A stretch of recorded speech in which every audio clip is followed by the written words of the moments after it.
الحمد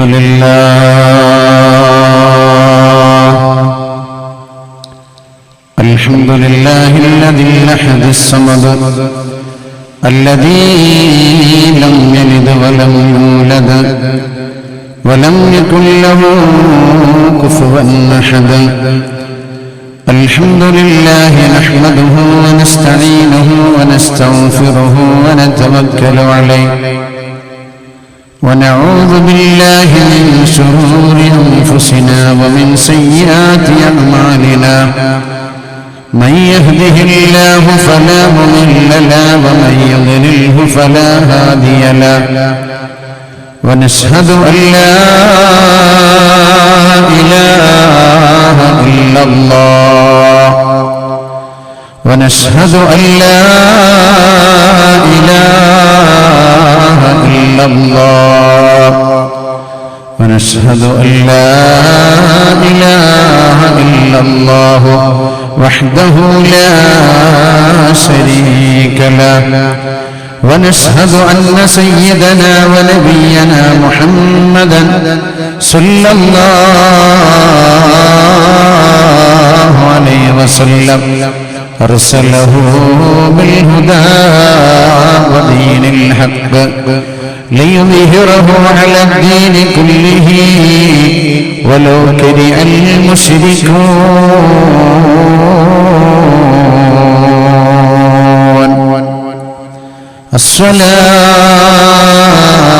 الصلاة والسلام عليك يا سيدي يا رسول الله.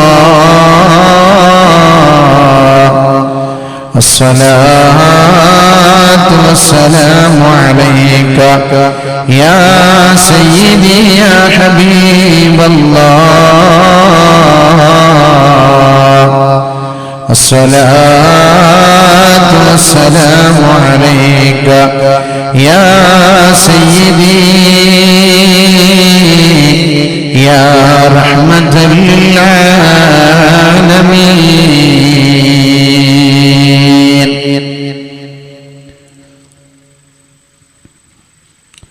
أعوذ بالله من الشيطان الرجيم.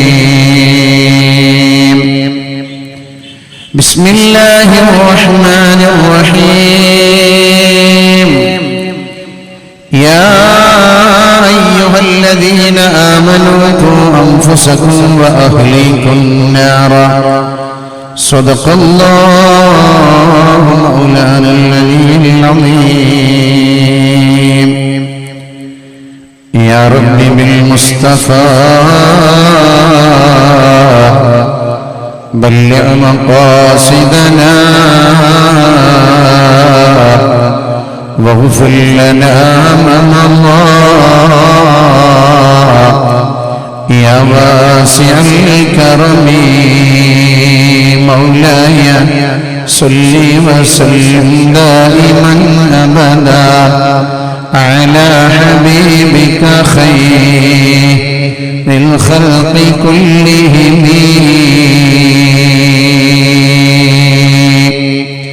حسبنا الله نعم الوكيل نعم المولى ونعم النصير. حسبنا الله نعم الوكيل نعم المولى ونعم النصير. ولا حول ولا قوة إلا بالله العلي العظيم.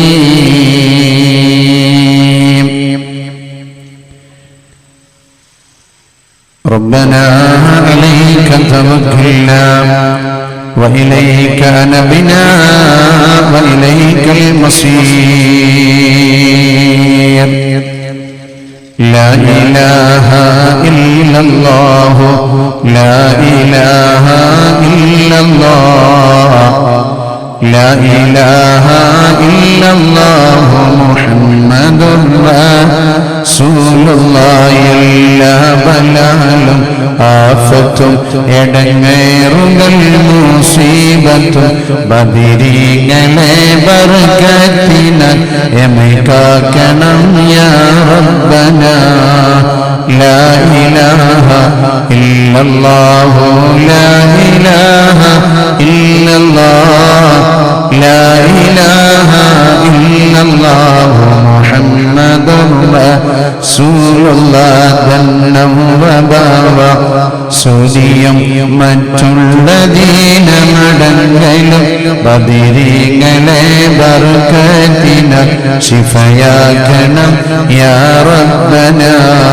ലാ ഇലാഹ ഇല്ലല്ലാഹു ലാ ഇലാഹ ഇല്ലല്ലാഹ് ലാ ഇലാഹ ഇല്ലല്ലാഹു മുഹമ്മദുർ റസൂലുള്ളാഹ് ദാഹമോതത് കൂട്ടിടും ഇബ്ലീസ് കോസിനെ കാട്ടിടും നേരം ലവീനവനാട്ടുവാൻ ബദിരീങ്ങളാൽ തുടറബ്ബനാ ലാ ഇലാഹ ഇല്ലല്ലാഹു ലാ ഇലാഹ ഇല്ലല്ലാഹ് ലാ ഇലാഹ ഇല്ലല്ലാഹു മുഹമ്മദുർ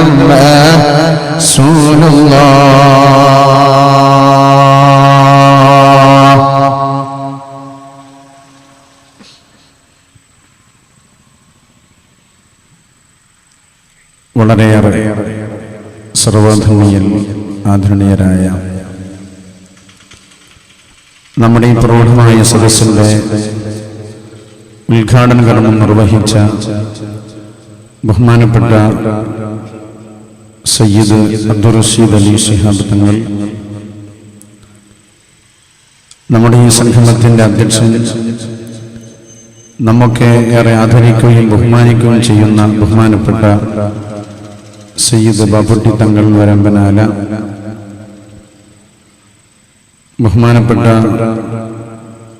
CM ഇദ്രീസ് ഫൈസി, അലവി ദാരിമി, മുഹമ്മദ് അലി ദാരിമി, ഇസ്മായിൽ ദാരിമി, എൻ്റെ അഭിമന്യ സുഹൃത്ത് ബഹുമാനപ്പെട്ട നമ്മുടെ ഈ പരിപാടിക്കൊക്കെ അതിൻ്റെ ഉള്ളറ പ്രവർത്തനങ്ങളും നേതൃത്വവും ഒക്കെ നൽകുന്ന എൻ്റെ അഭിമന്യ സഹപ്രവർത്തകനും എൻ്റെ നാട്ടുകാരനുമൊക്കെയായ റഊഫ്, നമ്മുടെ മഹൽ പ്രസിഡന്റ് ബഹുമാനപ്പെട്ട DK ഹംസകുരിക്കൽ,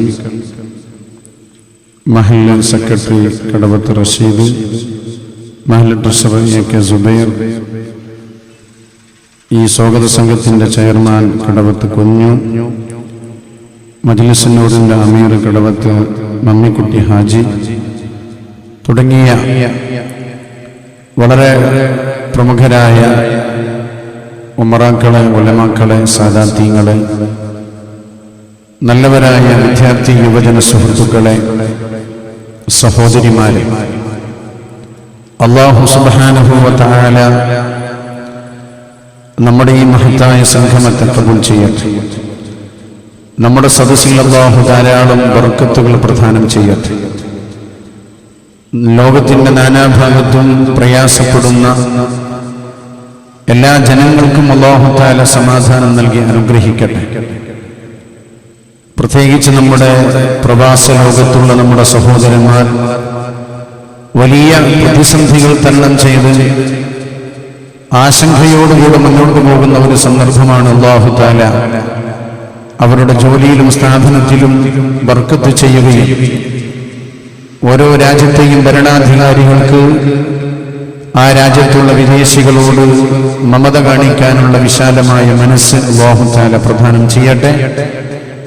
നമ്മുടെ നാടിന്റെയും നാട്ടുകാരുടെയും ദീനിന്റെയും ദീനീ സംരംഭങ്ങളുടെയും ഒക്കെ പുരോഗതിയിലും വളർച്ചയിലും വളരെ ആത്മാർത്ഥമായി സഹകരിക്കുന്ന നമ്മുടെ പ്രവാസികളുടെ സഹകരണം അല്ലാഹു തആല അവരുടെ പ്രവാസ ലോകത്തെ പ്രതിസന്ധികളിൽ നിന്ന് നീങ്ങുവാനുള്ള വലിയ ഒരു സബബാക്കി അല്ലാഹു മാറ്റട്ടെ. ഈ മഹത്തായ മജ്ലിസുന്നൂർ വാർഷിക പരിപാടിക്ക് വേണ്ടി സഹകരിച്ചവർക്കും സഹായിച്ചവർക്കും പ്രവർത്തിച്ചവർക്കും എല്ലാവർക്കും അല്ലാഹു തആല അർഹമായ പ്രതിഫലം മുഴുവനും നൽകി അനുഗ്രഹിക്കട്ടെ. രണ്ട് ലോകത്തും അല്ലാഹു നമ്മളെയൊക്കെ സ്വീകരിക്കുകയും കബൂൽ ചെയ്യുകയും നമ്മുടെയൊക്കെ മരണം ഖൈറാകുന്ന സമയത്ത് ഈമാൻ കാമിലായി സ്വർഗ്ഗം കണ്ട് സന്തോഷത്തോടുകൂടെ മുത്തുനബി സല്ലല്ലാഹു അലൈഹി വസല്ലമ തങ്ങളെ കണ്ട് മരിക്കാൻ അല്ലാഹു നമുക്കെല്ലാവർക്കും തൗഫീഖ് നൽകി അനുഗ്രഹിക്കട്ടെ. നമ്മുടെ നാടിന്റെ നാനാഭാഗത്തും ഒരുപാട് ആളുകൾ മാരകമായ ധാരാളം രോഗങ്ങൾ കടിമപ്പെട്ട്, പ്രത്യേകിച്ചും പനികളൊക്കെ ബാധിച്ച് വീട്ടിലും ഹോസ്പിറ്റലിലും അതുപോലെ ICUയിലും വെന്റിലേറ്ററിലും എല്ലാം കഴിയുന്ന ധാരാളം രോഗികളുണ്ട്. എല്ലാവർക്കും അല്ലാഹു ശിഫ നൽകട്ടെ, അല്ലാഹു ആഫിയത്തിനെ പ്രദാനം ചെയ്യട്ടെ. നമ്മുടെ ശരീരത്തിൽ നമ്മൾ അറിയാതെയുള്ള എല്ലാ രോഗങ്ങളുടെയും ശിഫായിന് അല്ലാഹു ഈ സദസ്സ് വലിയൊരു കാരണമാക്കി തരട്ടെ. നമ്മുടെ ഈ പ്രദേശം നടന്നു വരുന്ന മഹത്തായ മജ്‌ലിസുൻ നൂറിന്റെ പ്രഥമ വാർഷിക പരിപാടിയിലാണ് നാം സംബന്ധിച്ചിട്ടുള്ളത്. ഇന്നലെയും ഇന്നുമായി നടക്കുന്ന ഈ പ്രൗഢമായ സദസ്സിനോട്, ഈ സംരംഭത്തിനോട് സഹകരിച്ച എല്ലാ ആളുകൾക്കും അല്ലാഹു തആല അർഹിക്കുന്നത് മുഴുവനും നൽകി അവരെ അല്ലാഹു അനുഗ്രഹിക്കട്ടെ. ഇവിടെ റഊഫ് എന്നോട് സൂചിപ്പിച്ചത് സമകാലിക വിഷയങ്ങളുമായി ബന്ധപ്പെട്ടുകൊണ്ട് ഏതാനും ചില കാര്യങ്ങൾ എന്റെയും നിങ്ങളുടെയും ഒക്കെ ശ്രദ്ധയിൽപ്പെടുത്തണമെന്നാണ് പറഞ്ഞിട്ടുള്ളത്. ഏതാനും ചില കാര്യങ്ങൾ നമുക്ക് ഒന്നിച്ച് പങ്കുവെച്ച് പിരിയാം. അല്ലാഹു നന്മയെ സ്വീകരിക്കുവാനും തിന്മയിൽ നിന്ന് ഒഴിഞ്ഞു നിൽക്കുവാനുമുള്ള തൗഫീഖ് അല്ലാഹു പ്രദാനം ചെയ്യട്ടെ. മഹാനായ നബി സല്ലല്ലാഹു അലൈഹി വസല്ലമ തങ്ങൾ എല്ലാ സന്ദർഭത്തിലും പ്രാർത്ഥിക്കാറുണ്ട്. നമ്മളോട് അല്ലാഹുവിന്റെ റസൂൽ സല്ലല്ലാഹു അലൈഹി വസല്ലമ തങ്ങൾ ദുആ ചെയ്യാൻ വേണ്ടി ആവശ്യപ്പെട്ട ഒരു പ്രാർത്ഥനയാണ്. അല്ലാഹുവേ, ഞങ്ങളുടെ മനസ്സ് ഏത് സമയത്തും അങ്ങോട്ടും ഇങ്ങോട്ടുമൊക്കെ ചാഞ്ചാടുന്ന മനസ്സാണ്. ഒന്ന് കാണുമ്പോൾ അങ്ങോട്ട്, മറ്റൊന്ന് കാണുമ്പോൾ ഇങ്ങോട്ട്, അങ്ങനെ ഞങ്ങളുടെ മനസ്സുകളൊക്കെ വിവിധ ആശയങ്ങളിലേക്കും ആദർശങ്ങളിലേക്കുമൊക്കെ ചാഞ്ചാടിക്കൊണ്ടിരിക്കുന്ന ഹൃദയമാണ്, ഖൽബാണ് അല്ലാഹ്. ഞങ്ങളുടെ ഖൽബിനെ നിയന്ത്രിക്കുന്ന അല്ലാഹുവേ, ഞങ്ങളുടെ ഈമാനിനെ, ഇസ്ലാമിനെ നീ ഞങ്ങൾക്ക് സ്ഥിരമാക്കി തരണം അല്ലാഹ് എന്ന് മഹാനായ മുഹമ്മദ് റസൂലുള്ളാഹി സ്വല്ലല്ലാഹു അലൈഹി വആലിഹി വസഹബിഹി വസല്ലമ തങ്ങൾ പ്രാർത്ഥിക്കാറുണ്ടായിരുന്നു. മനുഷ്യന്റെ ഖൽബ് ഒരേ ആശയത്തിനും ഒരേ ആദർശത്തിനും ഉറച്ചു നിൽക്കാൻ മരണം വരെ സാധിക്കുക എന്നത് അല്ലാഹു തആല മനുഷ്യന് നൽകുന്ന വലിയൊരു സൗഭാഗ്യമാണ്, വലിയൊരു ഗുണമാണ്. അതുകൊണ്ടാണ് എല്ലാ ദിവസത്തിലും നമ്മൾ നിർബന്ധമായും 17 തവണയെങ്കിലും അല്ലാഹുവിനോട് നമ്മൾ ദുആഇക്കുന്നത്, പടച്ചവനേ ഇഹ്ദിനസ് സിറാത്തുൽ മുസ്തഖീം, മുസ്തഖീമായ വഴിയിൽ, ഹിദായത്തിന്റെ വഴിയിൽ, ഈമാനിന്റെ വഴിയിൽ അല്ലാഹുവേ നീ നിലനിർത്തി തരണം അല്ലാഹ്. ഇന്ന് നമ്മൾ മഗ്‌രിബ് നിസ്കരിച്ചപ്പോൾ നമ്മൾ നടത്തിയ പ്രാർത്ഥനയതാണ്. ഇശാ നിസ്കരിച്ചവൻ ഈ സദസ്സിലുണ്ട്, നിസ്കരിച്ചവരൊക്കെ പറഞ്ഞതാണ്. 4 റക്അഅത്തിനും അതിന്റെ മുമ്പുള്ള സുന്നത്തിനും ശേഷമുള്ള സുന്നത്തിനും അല്ലാഹു സുബ്ഹാനഹു വ തആലയോട് നമ്മൾ പറഞ്ഞത് ഇഹ്ദിനസ് സിറാത്തുൽ മുസ്തഖീം. അല്ലാഹുവേ, മുസ്തഖീമായ വഴിയിൽ, ഹിദായത്തിന്റെ മാർഗ്ഗത്തിൽ ഞങ്ങളെ നീ നിലനിർത്തി തരണമല്ലാഹ്. സിറാത്തുൽ ലദീന അൻഅംത അലൈഹിം ഗൈറിൽ മഗ്ദൂബി അലൈഹിം വലല്ലാലീൻ. അല്ലാഹുവേ, പിഴച്ച മാർഗത്തിലേക്ക്, ഞങ്ങൾക്ക് അനുകരിക്കാൻ പാടില്ലാത്ത മാർഗത്തിലേക്ക്, ഞങ്ങൾക്ക് അനുധാവനം ചെയ്യാൻ പാടില്ലാത്ത വഴികളിലേക്ക്, ഞങ്ങൾക്ക് സ്വീകാര്യമല്ലാത്ത വഴികളിലേക്ക് ഞങ്ങളെ നീ വഴി നടക്കല്ല അല്ലാഹ്. സ്വാലിഹീങ്ങളായ മഹാന്മാരായ ആളുകളിലൂടെ ഞങ്ങൾക്ക് കൈമാറി തന്ന പരിശുദ്ധമായ ദീനിന്റെ പവിത്രമായിട്ടുള്ള പാതയിലൂടെ സഞ്ചരിച്ച് നിലനിൽക്കാനുള്ള തൗഫീഖ് ഞങ്ങൾക്ക് നൽകണേ അല്ലാഹ് എന്ന് അല്ലാഹു സുബ്ഹാനഹു വ തആലയോട് എല്ലാ ദിവസത്തിലും ദുആ ചെയ്യുന്നവരാണ് മുഅ്മിനീങ്ങളെ നമ്മൾ. അല്ലാഹു നമ്മുടെ ഈമാൻ മരണം വരെ നിലനിർത്തി തരട്ടെ. ഹബീബായ നബി സല്ലല്ലാഹു അലൈഹി വസല്ലമ തങ്ങൾ പറയുകയാണ്, ഒരാൾ അവന്റെ ഈമാൻ മരണം വരെ നിലനിൽക്കണമെന്ന് ആഗ്രഹിക്കാത്തൊരു മനസ്സുണ്ടെങ്കിൽ, ഹിദായത്ത് മരണം വരെ നിലനിൽക്കണമെന്ന് ആഗ്രഹിക്കാത്ത മനസ്സ് ഒരാൾക്കുണ്ടെങ്കിൽ അവന്റെ അന്ത്യം ഈമാനില്ലാത്ത അവസ്ഥയാകുന്നതാണ്. അല്ലാഹു നമുക്ക് കാവൽ നൽകട്ടെ. അല്ലാഹു നമ്മുടെ ഈമാൻ സുരക്ഷിതമാക്കി തരട്ടെ. ഈമാനിൽ നിന്ന്, ഇസ്ലാമിൽ നിന്ന്, ഹിദായത്തിൽ നിന്ന് വ്യതിചലിക്കുന്ന ഒരു അവസ്ഥ പാവങ്ങളായ നമുക്കാർക്കും അല്ലാഹു നൽകാതിരിക്കട്ടെ. അല്ലാഹു നമുക്കാർക്കും നൽകാതിരിക്കട്ടെ. അല്ലാഹു നമ്മളെ കാത്തുരക്ഷിക്കട്ടെ. സത്യവിശ്വാസികളെ, അതുകൊണ്ട് ഈമാൻ നഷ്ടപ്പെടാതെ ജീവിക്കാൻ, മരണം വരെ ജീവിക്കാൻ സാധിക്കുക എന്നത് അല്ലാഹു തആല ഒരു മനുഷ്യന് നൽകുന്ന വലിയ ഒരു നിഅമത്താണ്, അനുഗ്രഹമാണ്. നമ്മൾ ഇവിടെ മജ്‌ലിസിനോറിൽ ചൊല്ലാറുണ്ടല്ലോ, ദാഹമോത്തത് കൂട്ടിടും ഇബ്ലീസ് കൂസിനെ കാട്ടിടും, നേരം ലഈനവനാട്ടുവാൻ ബദരീങ്ങളാൽ തുണ റബ്ബനാ. എന്താണ് ഈ പറഞ്ഞത്?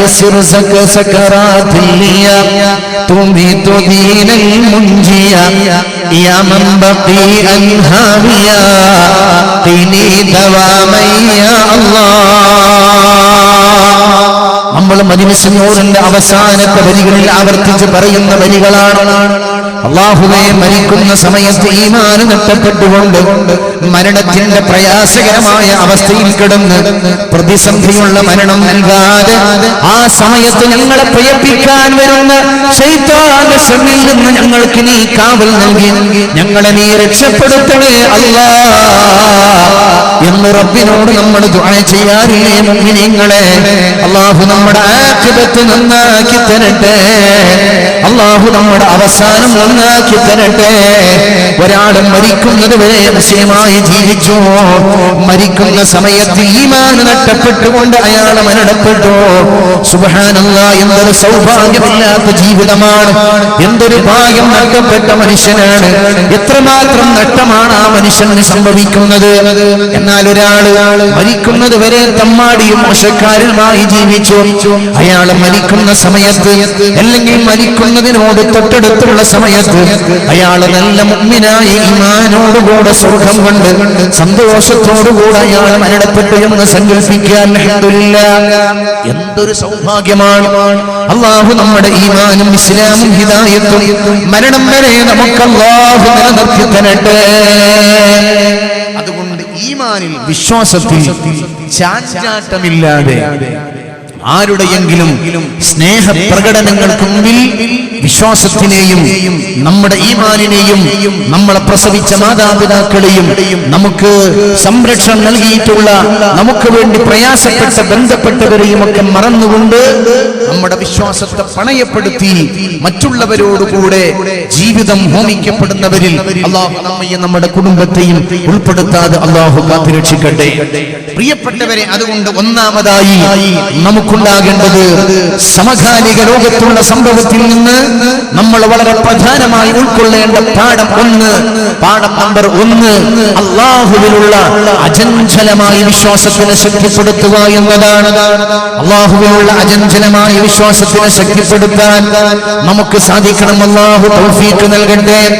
ആ വിശ്വാസം തകർന്നു പോകുന്ന ഹൃദയങ്ങളുള്ളവരാണ് അന്യമതസ്ഥരോടുകൂടെ വീട് വിട്ടിറങ്ങി പോകുന്നത്, അന്യമതസ്ഥരോടുകൂടെ മാതാപിതാക്കളെ ഉപേക്ഷിച്ചു കൊണ്ടുപോകുന്നവര്, അന്യരോടുകൂടെ എല്ലാം സുഖങ്ങളും ഒഴിവാക്കിയിട്ട് ജീവിതത്തിന്റെ കഷ്ടപ്പാടിന്റെ പ്രയാസത്തിന്റെ പ്രതിസന്ധിയുടെ ജീവിതത്തിന്റെ അന്ത്യങ്ങളെ മോശമായ രീതിയിൽ ഹോമിക്കപ്പെടാൻ വേണ്ടി കടന്നു പോകുന്നത് അല്ലാഹു നമ്മളെ കാത്തുരക്ഷിക്കട്ടെ. അല്ലാഹു നമ്മളെ കാത്തുരക്ഷിക്കട്ടെ. നമ്മൾ ഇന്ന് കേട്ടുകൊണ്ടിരിക്കുന്ന വാർത്തകൾ അതാണ്. നമ്മൾ ഒരുപാട് സ്ഥലത്ത് കേട്ടു, പലയിടങ്ങളിലും പല പെൺകുട്ടികളും പല ആണുങ്ങളുമൊക്കെ മതത്തിൽ നിന്ന് വ്യതിചലിച്ചു കൊണ്ടുപോകുന്നു.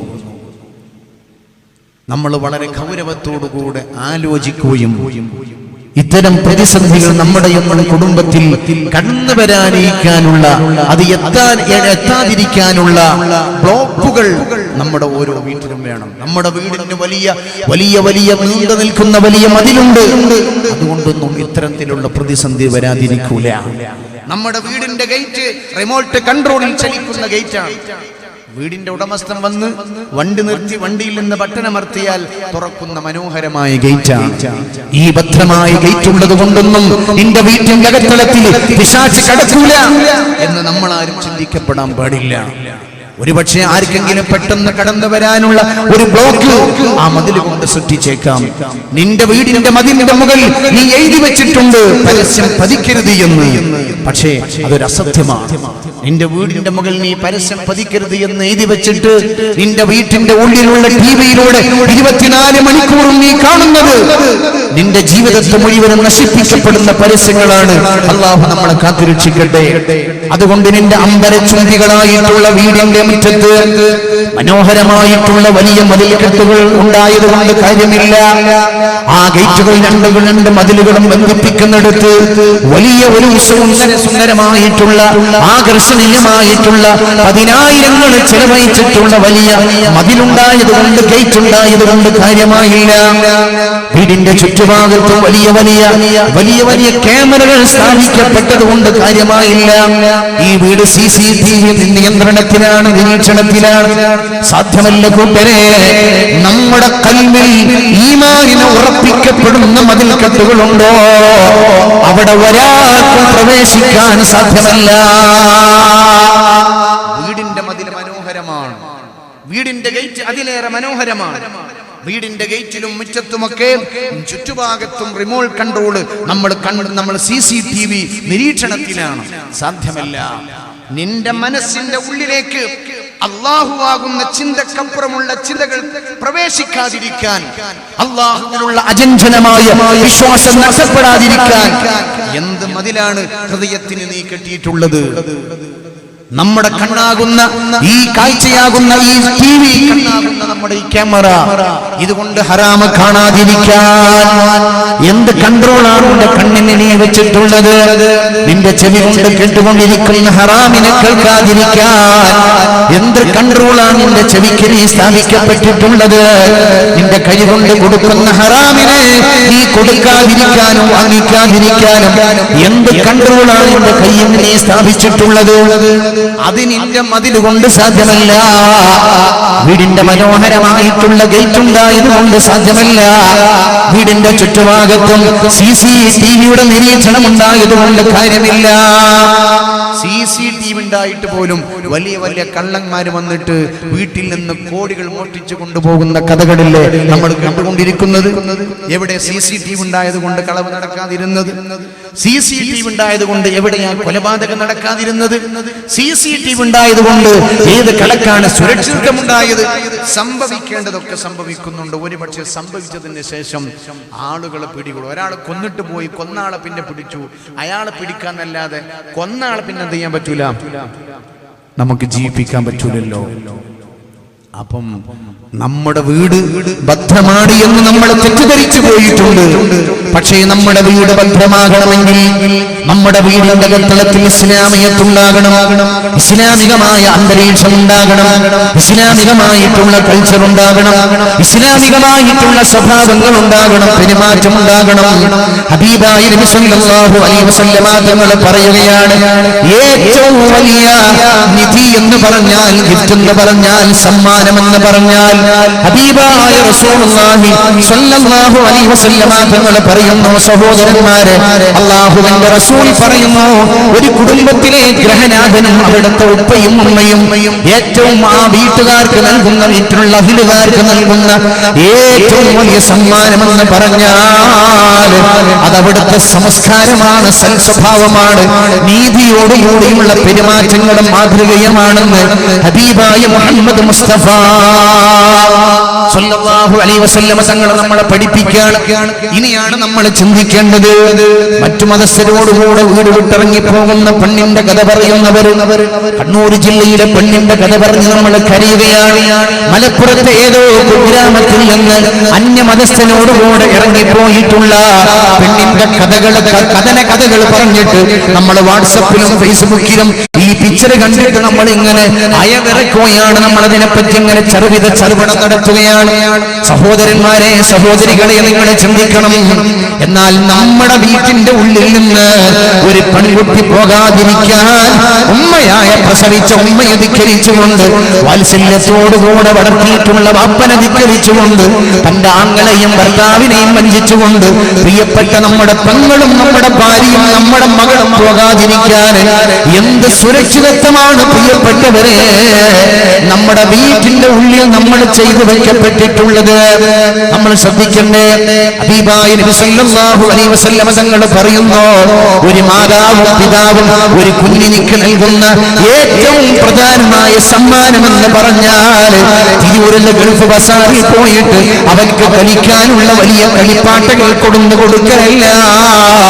യാത്ര ചെയ്യുമ്പോൾ വയ്യില്ലെന്ന് വണ്ടി നിർത്തിയിട്ട് എന്റെ മകനും മകളും ആവശ്യപ്പെട്ടിട്ടുള്ള വസ്തുക്കൾ വാങ്ങിച്ചു കൊടുക്കൽ മാത്രമല്ല, നീ നിന്റെ സന്താനത്തിന് നൽകുന്ന ഏറ്റവും വലിയ ഗിഫ്റ്റ് എന്ന് പറഞ്ഞാൽ, ഏറ്റവും വലിയ സമ്മാനം എന്ന് പറഞ്ഞാൽ ഹബീബായ നബി സല്ലല്ലാഹു അലൈഹി വസല്ലം തങ്ങൾ പറയുന്നു, നന്മയോടുകൂടിയുള്ള സദുപദേശങ്ങളും നന്മയെ നമ്മുടെ പ്രിയപ്പെട്ട മക്കൾക്ക് നമ്മൾ പ്രസരണം ചെയ്യലും നന്മ ഉള്ള മക്കളെ നമ്മൾ വളർത്തിക്കൊണ്ടുവരലും അവർക്ക് ആവശ്യമായിട്ടുള്ള സംസ്കാരങ്ങളെ പഠിപ്പിക്കലുമാണ്. ഇന്ന് നമ്മുടെയൊക്കെ വീട്ടിൽ അങ്ങനെ ഒരു സംഗതി നടക്കുന്നുണ്ടോ എന്ന് നമ്മൾ 100 വട്ടം ആലോചിക്കേണ്ടതുണ്ട്. അല്ലാഹു കാത്തു രക്ഷിക്കട്ടെ. 100 വട്ടം ആലോചിക്കണം. നമ്മുടെ വീട്ടിലൊക്കെ ഈ പറഞ്ഞ ഗിഫ്റ്റ് നമ്മുടെ പ്രിയപ്പെട്ട മക്കൾക്ക് ഞാനും നിങ്ങളും നൽകുന്നുണ്ടോ? ഞാൻ ഈ സദസ്സിലുള്ള ഉപ്പമാരോട് ചോദിക്കുന്നു, ഞാൻ പല വേദിയിലും പറഞ്ഞ വിഷയമാണ്. നമ്മുടെ പ്രിയപ്പെട്ട സന്താനങ്ങളെ ഒന്ന് മനസ്സറിഞ്ഞ് ആത്മാർത്ഥമായി നമ്മുടെ ശരീരത്തിനോട് ചേർത്ത് വെച്ചിട്ട് പ്രിയപ്പെട്ട മക്കളെ പിടിച്ചിട്ടൊന്ന് കിസ് ചെയ്യാൻ, അവരെ ഒന്ന് ചുംബിക്കാൻ, അവരുടെ മുഖത്തൊന്ന് ഉമ്മ കൊടുക്കാൻ ഇന്ന് എത്ര രക്ഷിതാക്കന്മാരെ ശ്രദ്ധിക്കാറുണ്ട്? നമ്മൾ ആരാണ് അങ്ങനെ ശ്രദ്ധിക്കൽ? സ്വന്തം മക്കളെ പിടിച്ചിട്ടൊന്ന് ഉമ്മ വെക്കുക. നമ്മളെ എന്നോ പ്രസവിച്ചപ്പോൾ 2-3 ദിവസം ഉമ്മ വെച്ചു, പിന്നെ മുടിയഴിച്ചിട്ടൊന്ന് ഉമ്മ വെച്ചു, പിന്നെ പെരുന്നാൾക്ക് ഡ്രസ്സ് മാറ്റിയപ്പം പാപ്പന്റെ കുട്ടിന്റെ ഡ്രസ്സ് എങ്ങനെയുണ്ടെന്ന് ചോദിച്ചിട്ട് 2 കവളത്തെ 2 കടിയും കടിച്ചു. ഇതോടുകൂടെ നമ്മുടെ ഉമ്മ കഴിഞ്ഞു. ഉമ്മാന്റെ ഉമ്മയും കഴിഞ്ഞു, ബാപ്പന്റെ ഉമ്മയും കഴിഞ്ഞു. നമ്മുടെ മക്കൾ വലിയവരായാൽ നമുക്ക് പിന്നെ അതൊരു ലജ്ജയാണ്. എന്തായാലും എന്റെ മകളാണെങ്കിലും അത് വലിയൊരു കുട്ടിയല്ലേ എന്ന് ചിന്തിക്കലാണ്. എന്തുകൊണ്ട് ഇങ്ങനെ മനസ്സ് നമുക്ക് വരുന്നു? എന്തുകൊണ്ട് പ്രിയപ്പെട്ടവരെ സ്വന്തം മക്കളെ നമ്മൾ ആത്മാർത്ഥമായിട്ട് അവർക്ക് നമ്മൾ ഉമ്മ കൊടുക്കുന്നില്ല? ഹബീബായ മുഹമ്മദ് റസൂലുള്ളാഹി സ്വല്ലല്ലാഹു അലൈഹി വസല്ലം തങ്ങളുടെ സദസ്സിൽ നിന്ന് മഹാനായ നബി സ്വല്ലല്ലാഹു അലൈഹി വസല്ലം തങ്ങൾ മഹാന്മാരായ സ്വഹാബത്തിനോട് ചോദിച്ചു, ഇന്ന് ഈ കൂട്ടത്തിൽ മക്കളെ പിടിച്ച് ഉമ്മ വെച്ച ആരെങ്കിലും ഉണ്ടോ? ആര്? നബി സ്വല്ലല്ലാഹു അലൈഹി വസല്ലം തങ്ങൾ ചോദിക്കാം, യാ റസൂലല്ലാഹ്. അല്ലാഹുവിന്റെ റസൂൽ അങ്ങനെ ചോദിച്ചപ്പം സദസ്സിൽ നിന്ന് ആർക്കും എഴുന്നേറ്റുകൊണ്ട് ഞാൻ എന്റെ കുഞ്ഞിനെ പിടിച്ച് ഇന്നുമ്മ വെച്ചു എന്ന് പറയാൻ ഒരാൾക്കും സാധിച്ചില്ല. അപ്പോൾ മഹാനായ മുഹമ്മദ് മുസ്തഫ സ്വല്ലല്ലാഹു അലൈഹി വസല്ലം തങ്ങൾ മഹാന്മാരായ സ്വഹാബത്തിനോട് പറഞ്ഞു, പ്രിയപ്പെട്ട സ്വഹാബികളെ, നിങ്ങളുടെ പ്രിയപ്പെട്ട മക്കളെ പിടിച്ച് ഉമ്മ വെക്കണം, അവരെ നിങ്ങളെ കിസ് ചെയ്യണം, അവരെ നിങ്ങളെ ചുംബിക്കണം. ഹബീബായ നബി സ്വല്ലല്ലാഹു അലൈഹി വസല്ലം തങ്ങൾ പറയാണ്, നിങ്ങൾ അവരെ ചുംബിക്കണം. കാരണം എന്താ? എന്നാലേ നിങ്ങൾ കുട്ടികളോടുള്ള കരുണ തീർത്തവരാകുകയുള്ളൂ എന്ന് മഹാനായ മുഹമ്മദ് മുസ്തഫ സ്വല്ലല്ലാഹു അലൈഹി വസല്ലം. 2 രീതിയിലുള്ള സ്നേഹങ്ങളുണ്ട് പ്രിയപ്പെട്ടവരെ, 2 രീതിയിലുള്ള സ്നേഹങ്ങളുണ്ട്. ഒന്ന് ലവ് വിത്തൗട്ട് സെക്സ്, സെക്സ് ഒഴിവാക്കിയിട്ടുള്ള സ്നേഹം. എന്റെ ഉമ്മയോട്, എന്റെ ഉമ്മ എന്നോട് പറയാണ്, നിങ്ങളോട് എനിക്ക് ഭയങ്കര സ്നേഹം എന്ന് പറഞ്ഞാൽ അതെന്താണ്? വിത്തൗട്ട് സെക്സ് ആണ്. അതിൽ സെക്സ് ഉണ്ടാവൂല. ഉമ്മ ഒരു മകൻ എന്ന രീതിയിലാണ്. എന്റെ സഹോദരിയോട്, എന്റെ പെങ്ങളോട് ഞാൻ പറയാണ്, നിങ്ങളോട് എനിക്ക് നല്ല സ്നേഹമാണ് കേട്ടോ എന്ന് പറഞ്ഞാൽ അത് വിത്തൗട്ട് സെക്സ്. ആ ലവിൽ, ആ സ്നേഹത്തിൽ എന്തില്ല? ആ മകളോട്, പെങ്ങളോട് എനിക്ക് മറ്റൊരു രീതിയിലുള്ള തോന്നലുമില്ല. അതിൽ എന്റെ സഹോദരിയാണ്, എന്റെ ഉമ്മയുടെ ഗർഭാശയത്തിൽ നിന്ന് ഞാൻ കടന്നു വന്നതുപോലെ കടന്നു വന്നിട്ടുള്ള എന്റെ പെങ്ങളാണ്. ബാപ്പ മകളോട് പറയാണ്, മോളെ, പൊന്നുമോളെ, മക്കളെ, നിങ്ങളോട് എനിക്ക് വല്ലാത്ത ഇഷ്ടമാണ് കേട്ടോ എന്ന് പറഞ്ഞിട്ട് ഒരു ബാപ്പ ഒരു മകളെ ഇങ്ങോട്ട് ശരീരത്തിലേക്ക് ചേർത്ത് വെച്ചിട്ട് അവളുടെ നെറ്റിയിലും കവിൾത്തടത്തിലും മാറി മാറി ഉമ്മ കൊടുക്കുമ്പം ആ ഉമ്മയില്ല, ആ ചുടുചുംബനത്തിൽ ഒരിക്കലും മറ്റുള്ള ധാരണകളൊന്നുമില്ല. എന്നാൽ മറ്റൊരു വിധ സ്നേഹമുണ്ട്. നമ്മൾ നമ്മുടെ പ്രിയപ്പെട്ട ഭാര്യയോട് നിന്നോട് എനിക്ക് നല്ല ഇഷ്ടമാണ് കേട്ടോ എന്ന് പറയിൽ അത് സെക്സോട് കൂടിയുള്ള, അത് മറ്റൊരു രീതിയിലുള്ള സ്നേഹമാണ്. നമ്മൾ പെണ്ണെട്ടി കൂടുന്ന ആദ്യ രാത്രി പെണ്ണുങ്ങൾ നമ്മോട് പറഞ്ഞ്, പുതിയ പെണ്ണോട് പറഞ്ഞ്, ഞാൻ നിങ്ങളിന്റെ വാപ്പാന സ്ഥാനത്താന്ന് പറഞ്ഞ എങ്ങനെ ഉണ്ടാകും? വാപ്പാന സ്ഥാനത്ത് ഒരിക്കലും അല്ല, ഉമ്മാന സ്ഥാനത്തെന്ന് പറഞ്ഞാൽ ഭാര്യ പറയാണ് നിങ്ങൾ എന്റെ വാപ്പാന സ്ഥാനത്താണ്, ഭർത്താവ് പറയാണ് നീ എന്റെ ഉമ്മാന സ്ഥാനത്തെന്ന് പറഞ്ഞാൽ പിന്നെ അവിടെ ഒരിക്കലും ഒരു ഭാര്യയും ഭർത്താവും നടത്തേണ്ട ചില കാര്യങ്ങളുണ്ട്, അതിനൊരിക്കലും അനുവദിക്കപ്പെടില്ലല്ലോ. അപ്പൊ ആ സ്നേഹത്തിൽ മറ്റൊരു രൂപമുണ്ട്. എന്നാൽ നമ്മൾ മക്കളെ സ്നേഹിക്കുന്നത്, മക്കൾ ബാപ്പയെ ഉമ്മയെ സ്നേഹിക്കുന്നത്, രക്ഷിതാക്കളെ സ്നേഹിക്കുന്നത്, ആങ്ങളെ പെങ്ങളെ സ്നേഹിക്കുന്നത്, പെങ്ങൾ ആങ്ങളയെ സ്നേഹിക്കുന്നത് ഇസ്ലാം പറഞ്ഞ രൂപത്തിൽ മാനുഷികമായിട്ടുള്ള ബന്ധത്തിന്റെ അടുപ്പത്തിലാണ്. ഒരു ഉമ്മ ഒരു ബാപ്പ റോട്ടിൽ വെച്ചുകൊണ്ട് റോട്ടിൽ നിന്ന് ബാപ്പയും മക്കളും നടന്നു പോകുമ്പം അവരുടെ 10 വയസ്സുള്ള മകളെ പിടിച്ച് ഉമ്മ വെച്ചു. നാട്ടിലൊന്നും പറയില്ല എന്തൊരു സ്നേഹമാണ് ബാപ്പ എന്ന് പറയുള്ളൂ. എന്നാൽ റോട്ടിലൂടെ ഒരു പെൺകുട്ടി 15 വയസ്സായ വേറെ പെൺകുട്ടി പോകുന്നുണ്ട്, ഈ ബാപ്പ പിടിച്ചിട്ട് ആ പെണ്ണിനെ പിടിച്ചെന്ത് ഉമ്മ വെച്ചു. നാട്ടിൽ അയാളെ വെറുതെ വിടുവോ? നിങ്ങളെന്തൊരു ഉഷാറില്ലാത്ത, വെറുതെ വിടൂല. കാരണം എന്താണ്? അതിൽ ചില ദുരൂഹതകളുണ്ട്, ചില അബദ്ധങ്ങളുണ്ട്, ചില പോരായ്മകളുണ്ട്. അതാണ് ഇസ്ലാം പറഞ്ഞ സ്നേഹം. നമ്മൾ സ്നേഹം കൊടുക്കേണ്ടവർക്ക് സ്നേഹം കൊടുക്കേണ്ടതുപോലെ സ്നേഹിക്കാനും അവർക്ക് സ്നേഹം നമ്മൾ മാതൃകയാക്കുവാനും നമുക്ക് സാധിക്കുമ്പോൾ പ്രിയപ്പെട്ടവരെ നമുക്ക് രക്ഷപ്പെടാൻ കഴിയും ഇത്തരം പ്രതിസന്ധിയിൽ നിന്ന്. അല്ലാഹു നമ്മളെ കാത്തുരക്ഷിക്കട്ടെ. അതുകൊണ്ട് നമ്മുടെ വീട്ടിന്റെ ഉള്ളിൽ നല്ല സ്നേഹങ്ങൾ നടക്കണം, നല്ല നല്ല മാതൃകകൾ നടക്കണം, നല്ല നല്ല ബന്ധങ്ങൾ നടക്കണം. ബാപ്പ ചോറുന്നോളും ഡൈനിങ് ആൾക്ക് മക്കൾ കടക്കാൻ പാടില്ല. ഗേറ്റ് അടച്ചതുപോലെയാണ്.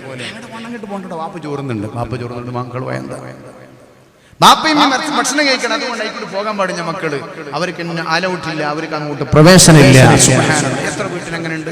അള്ളാഹു നമ്മളെ കാത്ത് രക്ഷിക്കട്ടെ. ബാപ്പൊക്കെ ചോറ് വെച്ച് കഴിഞ്ഞ് ആ പാത്രമൊക്കെ കഴുകി വൃത്തിയാക്കി കഴിഞ്ഞതിന് ശേഷം ഉമ്മ പറയും, ഞങ്ങൾ പോയിട്ട് ചോറുന്നോളി.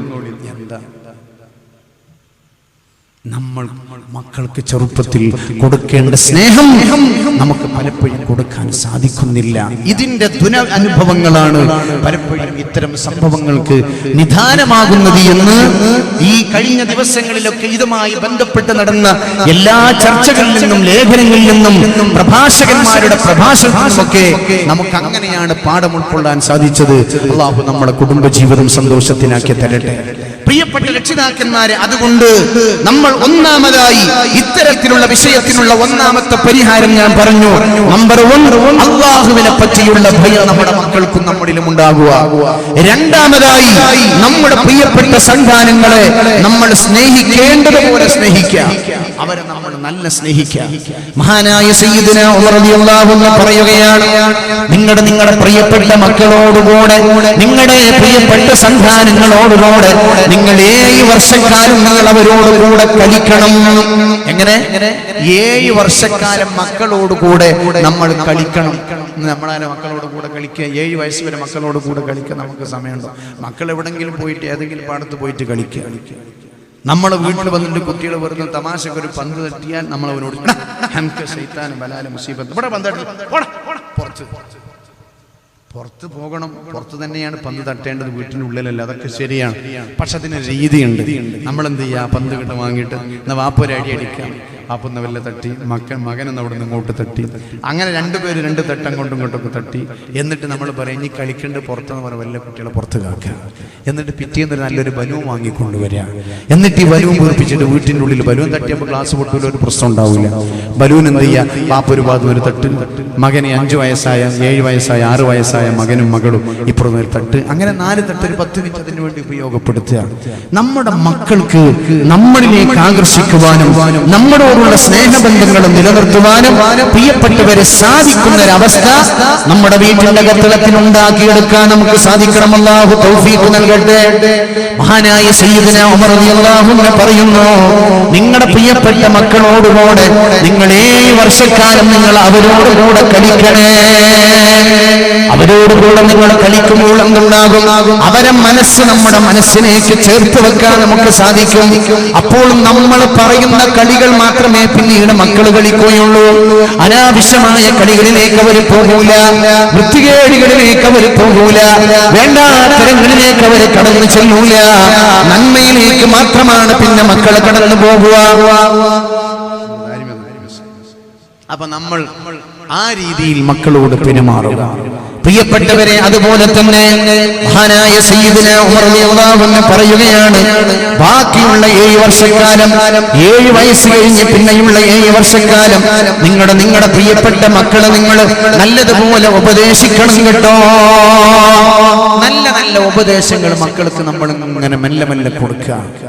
ഒരു തെറ്റ് ചെയ്താൽ നമ്മൾ അവരോട് റൈസാകാൻ പാടില്ല, അവരോട് ചൂടാകാൻ പാടില്ല, അവരോട് നമ്മൾ പരിധി വിട്ട് നമ്മൾ ഉപദേശത്തിന്റെ ശൈലി മാറാൻ പാടില്ല.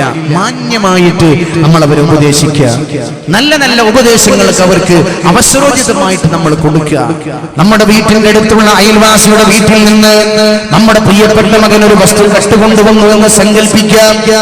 അങ്ങനെ കൊണ്ടുവന്നാൽ ആ പ്രിയപ്പെട്ട മകനോട് നമ്മൾ ചോദിക്കണം, ഇത് എവിടുന്ന് കിട്ടി മോനെ? ഇത് ഞാൻ അടുത്ത വീട്ടിൽ നിന്ന് കൊണ്ടുവന്നതാണ്. വീട്ടിലത്തെ ഉപ്പ കണ്ടുകണോ? ഇല്ല. ഉമ്മ കണ്ടോ? ഇല്ല. ഈ കുട്ടി ഇത് കളിക്കണ കരീം സുബൈർ കണ്ടുകണോ? ഇല്ല. പിന്നെ എവിടുന്ന് മകനക്ക് ഇത് കിട്ടി?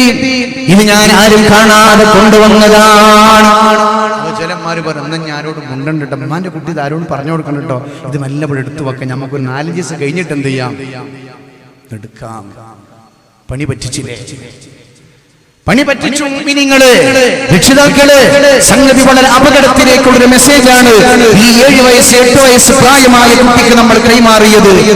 നമ്മൾ എന്ത് ചെയ്യണം? ആ പൊന്നുമകന്റെ കൈ പിടിച്ചിട്ട് പറയണം, മോനെ ഇതാ വീട്ടുകാരന്റെ വസ്തുവല്ലേ, ആ ഉപ്പയോട് നമ്മൾ നിന്നെ സമ്മതം ചോദിച്ചിട്ടില്ലല്ലോ, അവിടെ തുമ്മയോട് നമ്മുടെ സമ്മതം ചോദിച്ചിട്ടില്ലല്ലോ, ഈ കളിക്കോപ്പുമായി കളിക്കുന്ന അവിടുത്തെ മകനല്ലേ മുഹ്സിനോട് നമ്മൾ സമ്മതം ചോദിച്ചിട്ടില്ലല്ലോ. അതുകൊണ്ട് ഉമ്മാന്റെ കുട്ടിക്ക് ഉപയോഗിക്കാൻ പാടില്ല, ഇത് നമുക്ക് ഉപയോഗിക്കണം മോനെ, തെറ്റാണ്. നാളെ അല്ലാഹുവിന്റെ മുമ്പിൽ ചെന്നാൽ പടച്ച റബ്ബിനോട് നമ്മൾ മറുപടി പറയേണ്ടി വരും മോനെ. അതുകൊണ്ട് ഉമ്മാന്റെ കുട്ടിക്ക് ഇതിനേക്കാളും നല്ല ഒരു വസ്തു ഞാൻ വാങ്ങിച്ചു തരണ്ട് എന്ന് പറഞ്ഞിട്ട് ഈ പ്രിയപ്പെട്ട പൊന്നമോന്റെ കൈ പിടിച്ചിട്ട് അയൽവാസിയുടെ വീട്ടിലേക്ക് നമ്മൾ നടന്നു പോകണം. എന്നിട്ട് അയൽവാസിയുടെ വീട്ടിൽ ചെന്നിട്ട് നമ്മുടെ മകനെ മുൻനിർത്തിയിട്ട് നമ്മൾ പറയണം, എന്റെ മകന് കരീമുണ്ടല്ലോ, ഇന്നലെ നിങ്ങളുടെ വീട്ടിലെ മുഹ്സിനിന്റെ ആ പാവാച്ച കുട്ടി അല്ലെങ്കിൽ സൈക്കിള് അല്ലെങ്കിൽ കളിക്കോപ്പ് ഇവിടുന്ന് കൊണ്ടുവന്നിട്ടുണ്ട്, ഞങ്ങളൊന്നും അറിഞ്ഞിട്ടില്ല. അപ്പൊ അതുകൊണ്ട് അവനോട് ഞാൻ പറഞ്ഞു, അങ്ങനെ അറിയാതെ കൊണ്ടുവരാൻ പാടില്ല, അന്യ ആളുകളുടെ സാധനല്ലേ എന്ന് പറഞ്ഞ് ഞാനിപ്പോൾ അവനെ കൂട്ടിക്കൊണ്ട് വന്നതാണ്. അപ്പൊ ചിലപ്പോൾ വീട്ടുകാർ പറയും, അത് സാരല്ല, അത് ഞങ്ങൾ പൊരുത്തപ്പെട്ടു, നല്ല കുട്ടിയോടല്ലേ, അവനെടുത്തോടെ ഞങ്ങൾ വേറെ വാങ്ങിക്കോട്ടെ, ഒരു പ്രശ്നവും ഞങ്ങൾ വാങ്ങിച്ചു വരാം. അല്ല, നമ്മൾ അവർക്ക് തിരിച്ചു കൊടുക്കുക സന്തോഷത്തോടുകൂടെ. ഇങ്ങനെ ഒരു മെസ്സേജ് നമ്മുടെ പ്രിയപ്പെട്ട മക്കൾക്ക് ചെറിയ പ്രായത്തിൽ നമുക്ക് കൈമാറാൻ സാധിച്ചാൽ നല്ലൊരു ഉപദേശം, നല്ലൊരു നിർദ്ദേശം, നല്ല ഒരു ഭാവിക്കുമാണ് നമ്മൾ ഇവിടെ തുടക്കം കുറിച്ചത്. അല്ലാഹു തആല അനുഗ്രഹിക്കട്ടെ, അല്ലാഹു അനുഗ്രഹിക്കട്ടെ മുഅ്മിനീങ്ങളെ. അതുകൊണ്ട് എന്റെ രക്ഷിതാക്കന്മാരോട് ഞാൻ പറയുന്നു, നമ്മുടെ മക്കളെ തിന്മ ചെയ്യുമ്പോൾ ആ തിന്മയെ വളരെ ശാസ്ത്രീയമായിട്ട് അവരെ ഉപദേശിക്കാൻ രക്ഷിതാക്കന്മാരായി നമുക്ക് സാധിക്കേണ്ടതുണ്ട്. നമ്മുടെ കുട്ടികൾ സ്കൂളിൽ നിന്ന് ഏതൊരു അന്യപുരുഷനോട് കൂടെ സംസാരിച്ചു, അവന്റെ കൂടെ ഇരുന്ന് കളിച്ചു എന്നൊക്കെ വാർത്ത കേട്ടു, വീട്ടിൽ വന്നു, അയൽവാസികൾ വന്നിട്ട് പരാതി പറഞ്ഞു. മോളിങ്ങനെ സ്കൂളിൽ വരാൻ കാത്തൊക്കെ ബാപ്പ വലിയൊരു ചൂരിലും പിടിച്ചിട്ട് പടച്ചോനെ സുബ്ഹാനല്ലാഹ്, അവളും കേട്ട് വരച്ച അവളെ ഞാൻ എന്തിനോട് പറഞ്ഞേച്ച് അങ്ങോട്ട് കിട്ടുന്നങ്ങനെ കുറേ റൈസായി വീടിന്റെ ചില്ല് പൊട്ടിച്ച് ഗ്ലാസ് എറിഞ്ഞ് ആകെ ഇയാൾക്ക് അങ്ങനെ മാനസിക രോഗമാണ്. ഒരു 5 മണിയായപ്പം ഈ മകളിങ്ങനെ വീട്ടിലേക്ക് വരുന്നുണ്ട്. വീട്ടിലേക്ക് വരുന്ന ഗേറ്റ് തുറക്കുമ്പോൾ തന്നെ ബാപ്പാന്റെ കണ്ണുമുറക്കാകെ മാറി. ഈ പ്രിയപ്പെട്ട പിതാവ് അവിടെ തന്നെ ആക്രോശിക്കാൻ തുടങ്ങി, അസഭ്യമായ വാക്കുകളെ കൊണ്ട് അവളെ അഭിസംബോധന ചെയ്യാൻ തുടങ്ങി. ഈ മകള് അന്തം വിട്ട് അന്താളിച്ചു. ഇവള് വീട്ടിലേക്ക് കയറി വന്നപ്പോൾ ബാപ്പയുടെ കയ്യിൽ സൂക്ഷിച്ചിട്ടുള്ള വലിയ വടി കൊണ്ട് ഈ പ്രിയപ്പെട്ട മകളെ അവൻ ആഞ്ഞു തല്ലി. ഒരുപാട് അടിച്ചു, പലതവണ ആവർത്തിച്ചടിച്ചു. എന്നിട്ട് ഇനി മേലിൽ ആവർത്തിക്കപ്പെട്ടാലെന്നൊരു ഭീഷണിയും പെടുത്തി അവളെ ചവിട്ടിയിട്ട് വീട്ടിന്റെ ഒരു മൂലയിൽ കൊണ്ടാക്കി. എന്നിട്ട് ഇവളുടെ ഉമ്മയായ ഇവന്റെ ഈ വീട്ടുകാരന്റെ ഭാര്യയോട് പറഞ്ഞു, ഇന്ന് രാത്രിയും ഇന്നത്തെ ഒരു ഭക്ഷണം ഒരു തുള്ളി വെള്ളം കൊടുക്കാൻ പാടില്ല, നിരാഹാരം. പ്രിയപ്പെട്ടവരെ, ഞാൻ പറയുന്നു, പിറ്റേ ദിവസം നമ്മുടെ മകൾ ക്യാമ്പസിലേക്ക് പോയാൽ നമുക്ക് കേൾക്കാം ഒരു ഫോൺ കോൾ. ഇന്നലെ ഞാൻ ഒപ്പം ഇരുന്ന കുട്ടിയോടുകൂടെ ഞാനിന്ന് തൃശ്ശൂരിലേക്ക് വന്നിട്ടുണ്ട്. അതുകൊണ്ട് ഞങ്ങൾ രണ്ടുപേരും രജിസ്റ്റർ വിവാഹം ചെയ്യാണ്. അതുകൊണ്ട് ഇനി നിങ്ങൾ എന്നെ അന്വേഷിക്കേണ്ടതില്ല. അല്ലാഹു കാത്തുരക്ഷിക്കട്ടെ. നമ്മൾ വളരെ തന്ത്രപരമായ മക്കളോട് പെരുമാറണം. അങ്ങനെ ഒരു റിസൾട്ട് കേട്ടാൽ നമ്മൾ വീട്ടിലേക്ക് വിളിക്കണം, ചോറ് കൊടുക്കുക, ഭക്ഷണം കഴിക്കുക, അവരോട് കുറേ കുശലങ്ങൾ അന്വേഷണങ്ങളൊക്കെ നമ്മൾ ഇതൊന്നും അറിഞ്ഞതുപോലെ അഭിനയിക്കാതെ നമ്മൾ ഒരുപാട് സംസാരങ്ങൾ നടത്തുക. എന്നിട്ട് അതിൻ്റെ ഇടയിൽ സന്തോഷത്തോടു കൂടെ പറയാ, ഈ ഉമ്മാനെ ഞങ്ങൾക്ക് സ്നേഹമില്ലേ? ഒരു പുഞ്ചിരിച്ചുകൊണ്ട് ഒറ്റ ചോദ്യം ബാപ്പ ചോദിക്കും, എനിക്ക് ഉപ്പാനെ സ്നേഹമില്ലാതെ പിന്നെന്താന്ന് ഉപ്പാന്റെ മോള് ഒരു നമ്മൾ നിന്റെ ക്ലാസ്സിൽ സ്കൂൾ പഠിക്കുന്ന ഒരു ചെറുപ്പക്കാരനോട് കൂടെ വണ്ടിമരുന്ന് പോയി എന്നൊരു വാർത്ത കേട്ടു, ശരിയാണോ? അത് ഞാൻ അപ്പോ അങ്ങനെ അറിയാതെ ചെയ്തതാണ്. അറിയാതെ ചെയ്യാൻ സാരില്ല. ഇനി മേലിൽ ബാപ്പാന്റെ കുട്ടികൾ ആവർത്തിക്കരുത്. നിനക്ക് എന്ത് വേണമെങ്കിലും നിന്റെ വണ്ടിയിൽ കൊണ്ട് ഞങ്ങളുണ്ടല്ലോ. നിന്നെ പ്രസവിച്ച ഉമ്മല്ലേ, 10 മാസം ഗർഭം ധരിച്ച ഉമ്മല്ലേ, എനിക്ക് ഉമ്മാന്റെ കൂടെ ഇരുന്നൂടെ? നിന്റെ ബാപ്പല്ല ഞാൻ, എന്ത് വേണമെങ്കിൽ എന്നോട് പറഞ്ഞൂടെ? അതുകൊണ്ട് പൊന്നുമോള് ഒരിക്കലും തന്നെ ഒരു അന്യ പുരുഷനോടുകൂടി ഇരിക്കാൻ പാടില്ല എന്ന് മാത്രമല്ല, നമുക്ക് അന്യ പുരുഷന്മാരെ അനാവശ്യമായി നോക്കല് പോലും ഹറാമാണ് എന്ന ഒരൊറ്റ 2 വർത്തമാനം. ആ പെണ്ണിന്റെ മരണം വരെ ഞാൻ പറയുന്നു, ആ പെണ്ണിന്റെ മരണം വരെ ഒരുപക്ഷെ ഇനി ഒരിക്കലും തന്നെ ഒരു അന്യ പുരുഷൻ അവളെ ഒരുപാട് തവണ വലിച്ചു പിടിച്ചാൽ ഈ പെണ്ണ് അവരെ കൂടെ പോകുന്നതല്ല. കാരണം ഈ പെണ്ണിന് നല്ലൊരു മെസ്സേജ് കിട്ടിയിട്ടുണ്ട്. നല്ല ഒരു മെസ്സേജ് 2-3 വാക്കിനോട് ഈ മാതാപിതാക്കളുടെ സതുപദേശത്തിനോട് ഈ പെണ്ണിനിക്ക് കൈമാറാൻ അവിടുന്ന് രക്ഷിതാക്കന്മാർക്ക് സാധിച്ചിട്ടുണ്ട്. സുബ്ഹാനല്ലാഹ്. നിങ്ങൾ നോക്കൂ, ഏതെങ്കിലും ഒരു പെണ്ണ് ചാടിപ്പോവുകയോ അല്ലെങ്കിൽ മറ്റുള്ളവരോട് കൂടെ ഇരുന്നതിന്റെ പേരിൽ ഏതെങ്കിലും ബാപ്പമാര് മോശമായ രീതിയിൽ അവരുപദേശിച്ചിട്ടുണ്ടെങ്കിൽ അവർ പോയ ചരിത്രമുള്ളൂ. നിങ്ങൾ എന്തെങ്കിലും ഒന്ന് പറ, പോയ ചരിത്രമുള്ളൂ.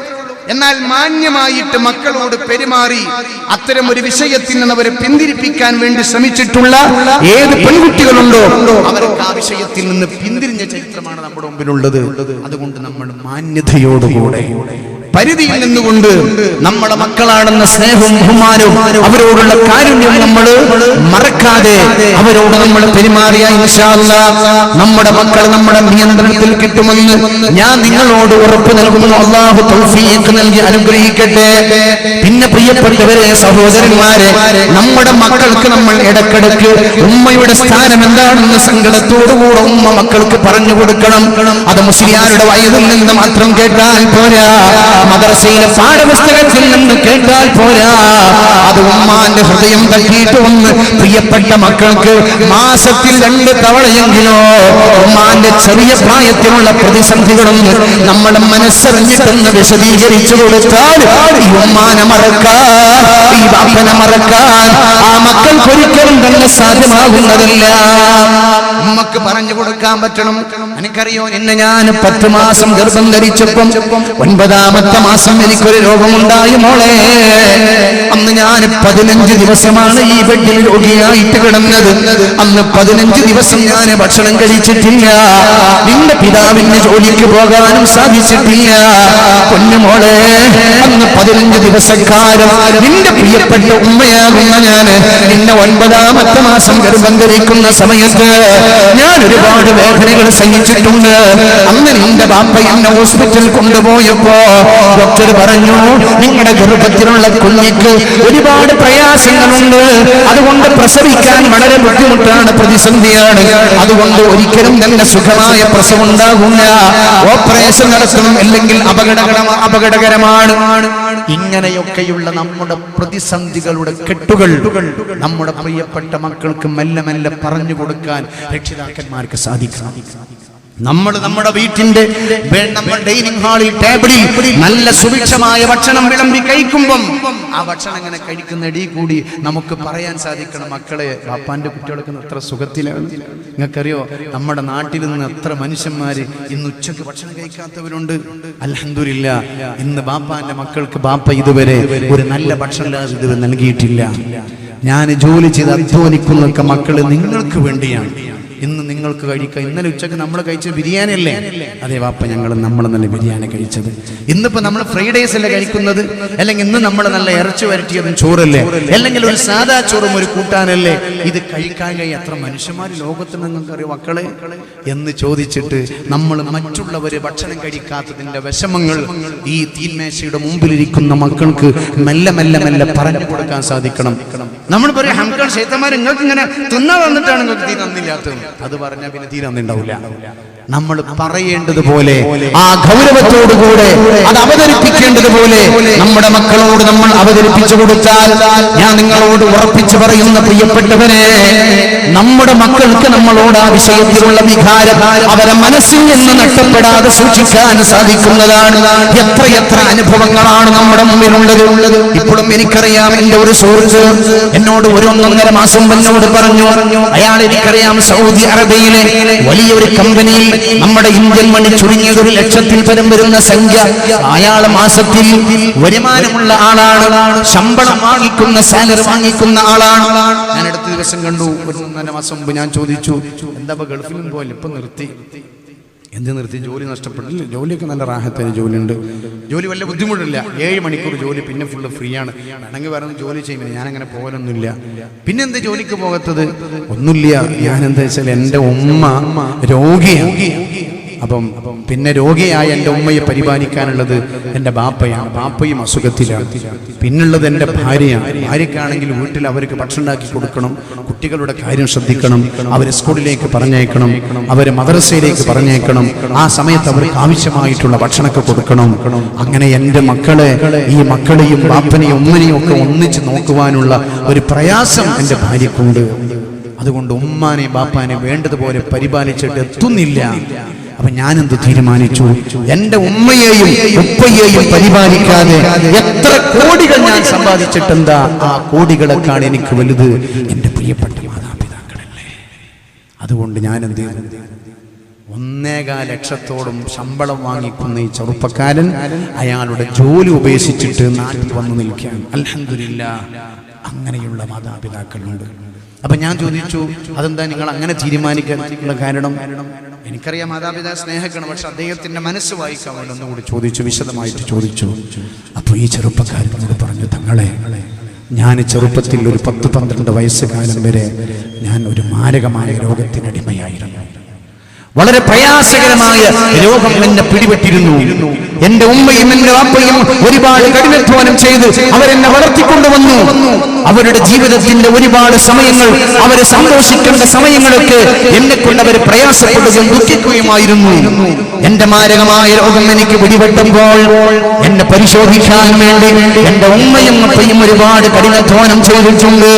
അവരൊരുപാട് വീടുകൾ ചെന്ന് പ്രയാസം ചെയ്ത് ജോലികൾ ചെയ്തിട്ട് അതിൽ നിന്ന് കിട്ടുന്ന വരുമാനത്തിന്റെ 80% മുഴുവനായിട്ടോ എന്റെ ബാപ്പയും എന്റെ ഉമ്മയും എന്റെ ചികിത്സയ്ക്ക് വേണ്ടിയാണ് തങ്ങളെ മാറ്റിവെച്ചിട്ടുള്ളത്.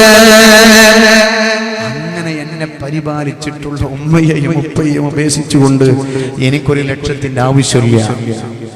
ഞാൻ സമ്പാദിക്കുന്ന സമ്പാദ്യത്തിൽ ഏറ്റവും വലിയ സമ്പാദ്യമെന്ന് പറഞ്ഞാൽ എന്റെ മാതാപിതാക്കൾ മരിക്കുന്നത് വരെ, എന്റെ മാതാപിതാക്കൾ മരണപ്പെടുന്നത് വരെ അവരെ പ്രയാസപ്പെടുത്താതെ, അവരെ മനസ്സിലൊരു വേദനയുമില്ലാതെ ഞാൻ രോഗിയായി കിടന്നപ്പോ ഏതൊരു വിധത്തിലാണോ എന്റെ മാതാപിതാക്കളെ പരിപാലിച്ചിട്ടുള്ളത്, അതേ രീതിയിൽ എന്റെ പ്രിയപ്പെട്ട മാതാപിതാക്കളെ പരിപാലിക്കണമെന്ന അതിയായ ആഗ്രഹമാണ് തങ്ങളെ. ഞാൻ എന്റെ ലക്ഷക്കണക്കിന് വരുന്ന സാലറിയുള്ള എന്റെ ജോലി ഉപേക്ഷിച്ചുകൊണ്ട് ഗൾഫിൽ നിന്ന് ഇങ്ങോട്ട് വരാനുള്ള കാരണമെന്ന് ഈ ചെറുപ്പക്കാരൻ പറയുമ്പോ എന്റെ മനസ്സ് നിറഞ്ഞുപോയി. ഇങ്ങനെയുള്ള മക്കളൊക്കെ ഇപ്പോൾ ഈ ദുനിയാവിൽ ജീവിച്ചുകൊണ്ടിരിക്കുന്നുണ്ടോ? എന്നാൽ ഇതിന്റെ ഓപ്പോസിറ്റ് നടക്കുന്ന എത്രയോ ഗ്രഹങ്ങളുണ്ട്, വീടുകളുണ്ട്. ഈ റമദാൻ മാസത്തിൽ ഞങ്ങൾ ഒരു വീട്ടിൽ ഒരു പരിപാടിക്ക് ചെന്നപ്പോൾ, ഒരു ദുആക്ക് ചെന്നപ്പോൾ, അവിടുന്ന് മൗലൂദ് ഓതി യാസീനൊക്കെ ഓതി ഞങ്ങൾ ദുആയിലേക്ക് പ്രവേശിക്കുമ്പോ ഞാൻ ആ വീട്ടുകാരനോട് ചോദിച്ചു, ദ്വാരക്കല്ലേ? ആ ഗ്രഹനാഥനോട് ചോദിച്ചു, ആ ദുആ ചെയ്യില്ലേ? യാസീൻ ഓതിയിട്ടുണ്ട്, ഞങ്ങൾ മൗലൂദ് ഓതി കഴിഞ്ഞിട്ടുണ്ട്, ബാങ്ക് വിളിക്കാൻ സമയമായല്ലോ, നോമ്പ് തുറക്കാനുള്ള സമയമായല്ലോ, നമുക്ക് ദുആ ചെയ്യുകയില്ലേ? സുബ്ഹാനല്ലാഹ്.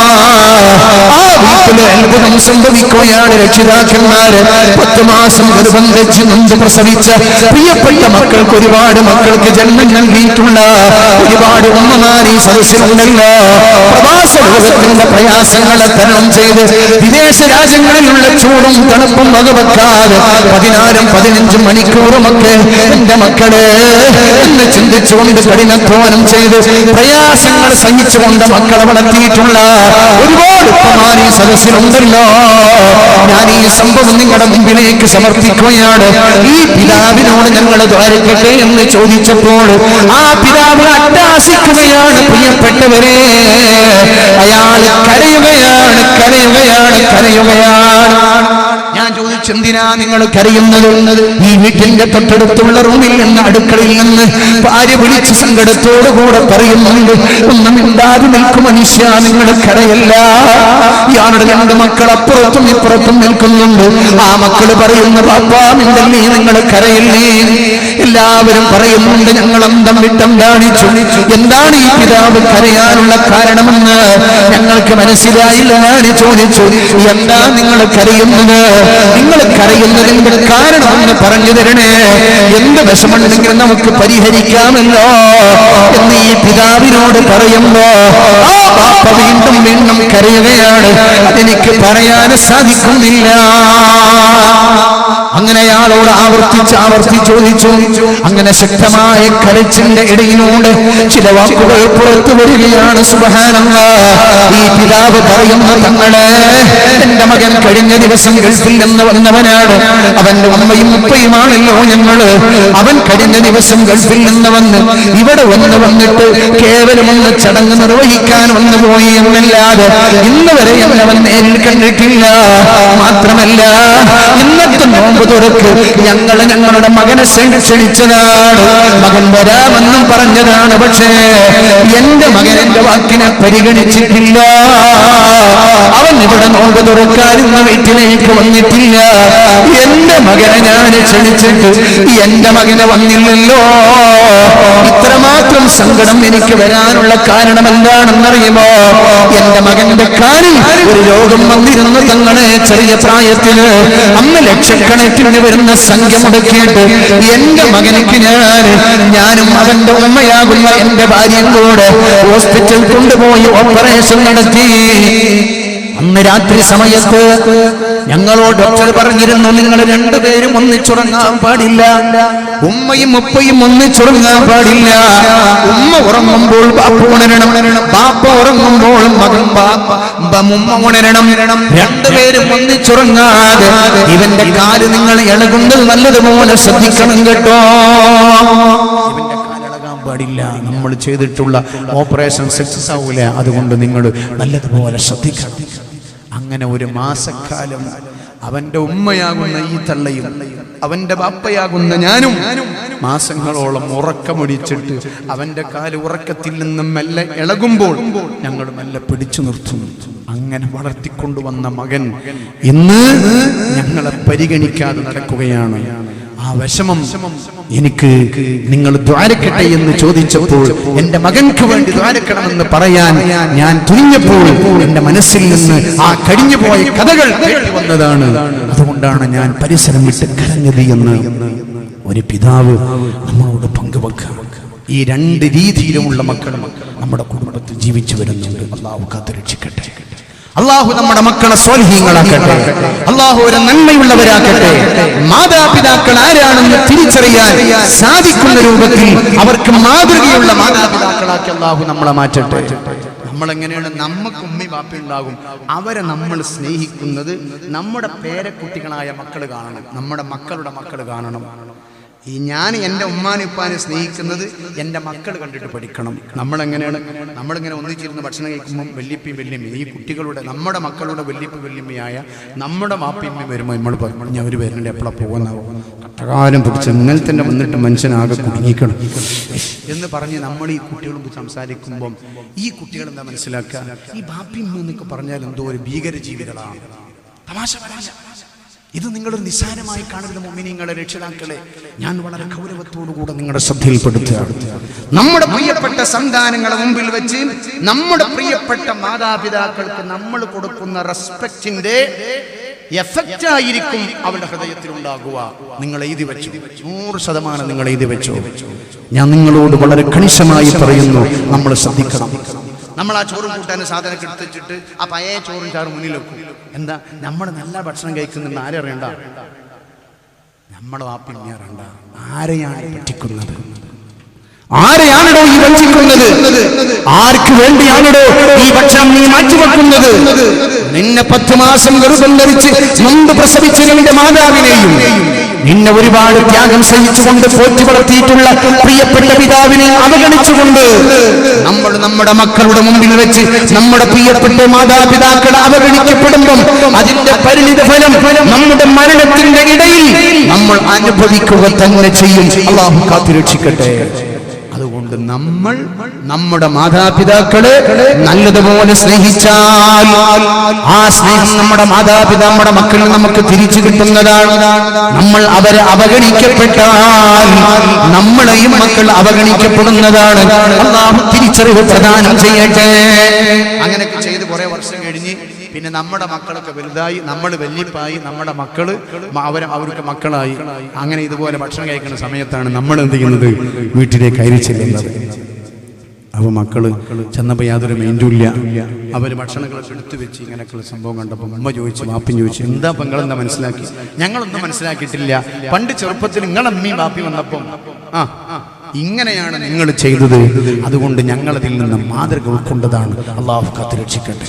അതുകൊണ്ട് പ്രിയപ്പെട്ടവരെ, നല്ല രീതിയിൽ മക്കളെ പരിപാലിക്കാൻ, അവരെ നന്മയുള്ളവരാക്കി മാറ്റാൻ നമ്മൾ ശ്രദ്ധിക്കണം. അല്ലാഹു തൗഫീഖ് നൽകട്ടെ. എല്ലാവരും നല്ലതുപോലെ സഹകരിക്കുക. ബിസ്മില്ലാഹിർ റഹ്മാനിർ റഹീം.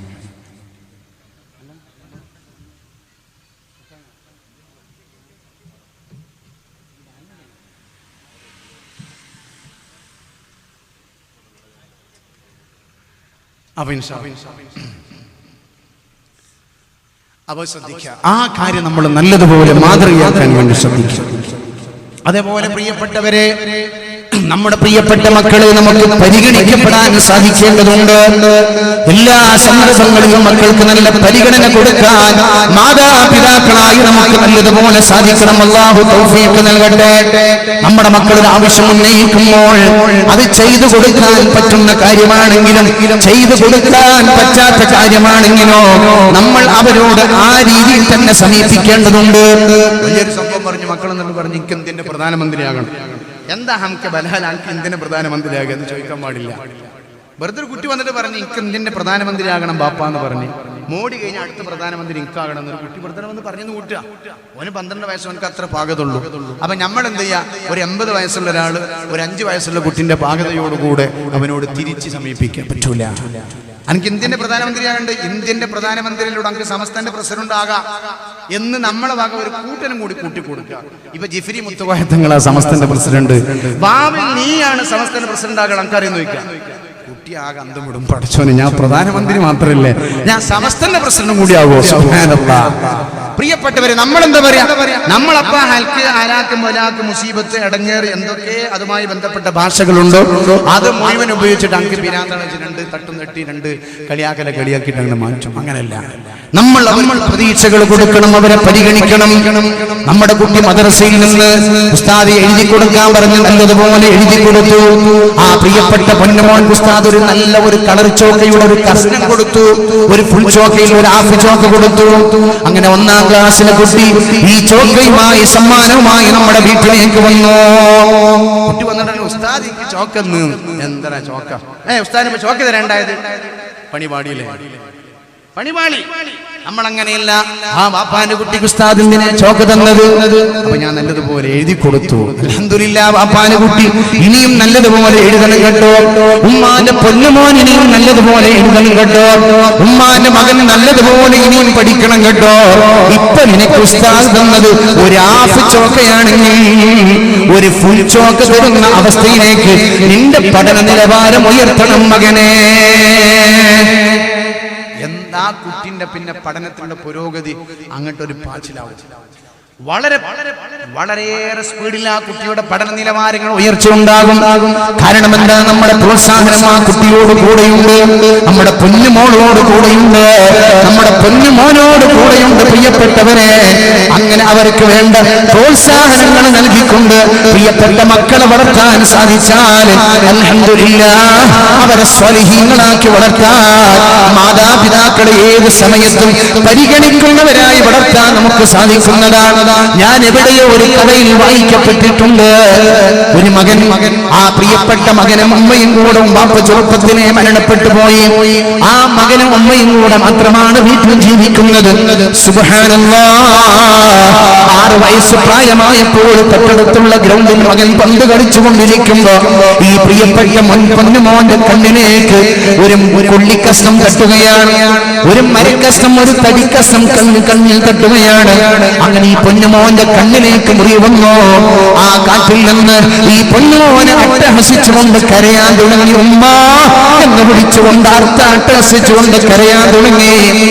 ആ സമയത്ത് പ്രിയപ്പെട്ട ഉമ്മ മകനക്ക് വേണ്ടി വീട്ടിന്റെ കത്തളത്തിന് ഭക്ഷണം ഉണ്ടാക്കു തയ്യാറ് ചെയ്യുകയാണ്.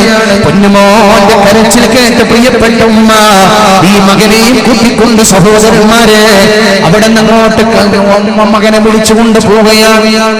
ഉമ്മ മകനെ കണ്ടു, മകനെ എടുത്ത് വാരിയെടുത്ത് മകൻ പൊട്ടി പൊട്ടി കരയുകയാണ്. കൂടെയുള്ള സഹപാഠികൾ പറഞ്ഞു, ഇവന്റെ കണ്ണിലേക്ക് എന്തോ തട്ടിയിട്ടുണ്ട്. ഉമ്മ ഉടനെ തന്നെ വണ്ടി വിളിച്ചിട്ട് ഈ മകനെ ഹോസ്പിറ്റലിൽ കൊണ്ടുപോയി. സുബ്ഹാനല്ലാഹ്, ഡോക്ടർമാര് പരിശോധിച്ചിട്ട് പറഞ്ഞു, നിങ്ങളുടെ മകന്റെ കാഴ്ച ഇനി തിരിച്ചു കിട്ടുന്നതല്ല. ഡോക്ടർ പറഞ്ഞു, ഇവന്റെ ഈ വലത്തെ കണ്ണിന്റെ കാഴ്ച പോയി ഇനി തിരിച്ചു കിട്ടൂല, കണ്ണ് മാറ്റി വെക്കണമെങ്കിൽ ഓപ്പറേഷൻ ചെയ്യണം, ഒരു മാർഗമല്ല. ഉമ്മക്ക് സംശയം വന്നു. പ്രഗത്ഭനായ രണ്ടാമത്തെ ഡോക്ടർ അരികിലേക്ക് മകനെ കൊണ്ടുപോയി. ആ ഡോക്ടർ പറഞ്ഞു, നിങ്ങളുടെ മകന്റെ കണ്ണിന്റെ കാഴ്ച തിരിച്ചു കിട്ടൽ വളരെ സാധ്യത കുറവാണ്. മൂന്നാമത്തെ പ്രഗത്ഭനായ ഡോക്ടറെ കാണിച്ചു. ആ ഡോക്ടറും പറഞ്ഞു, നിങ്ങളുടെ മകന്റെ കണ്ണിന്റെ കാഴ്ച തിരിച്ചു കിട്ടൽ സംശയമാണ്.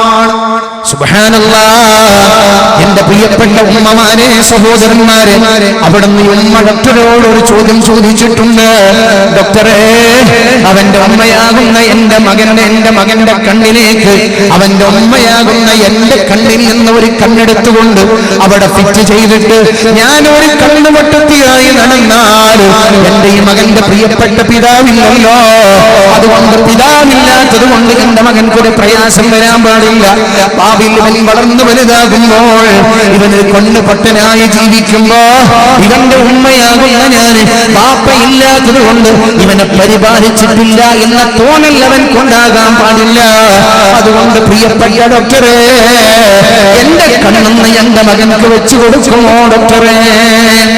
ഈ പ്രിയപ്പെട്ട മാതാവിന്റെ കണ്ണെടുത്ത് മകന്റെ കണ്ണിന്റെ സ്ഥാനത്ത് വെച്ചു.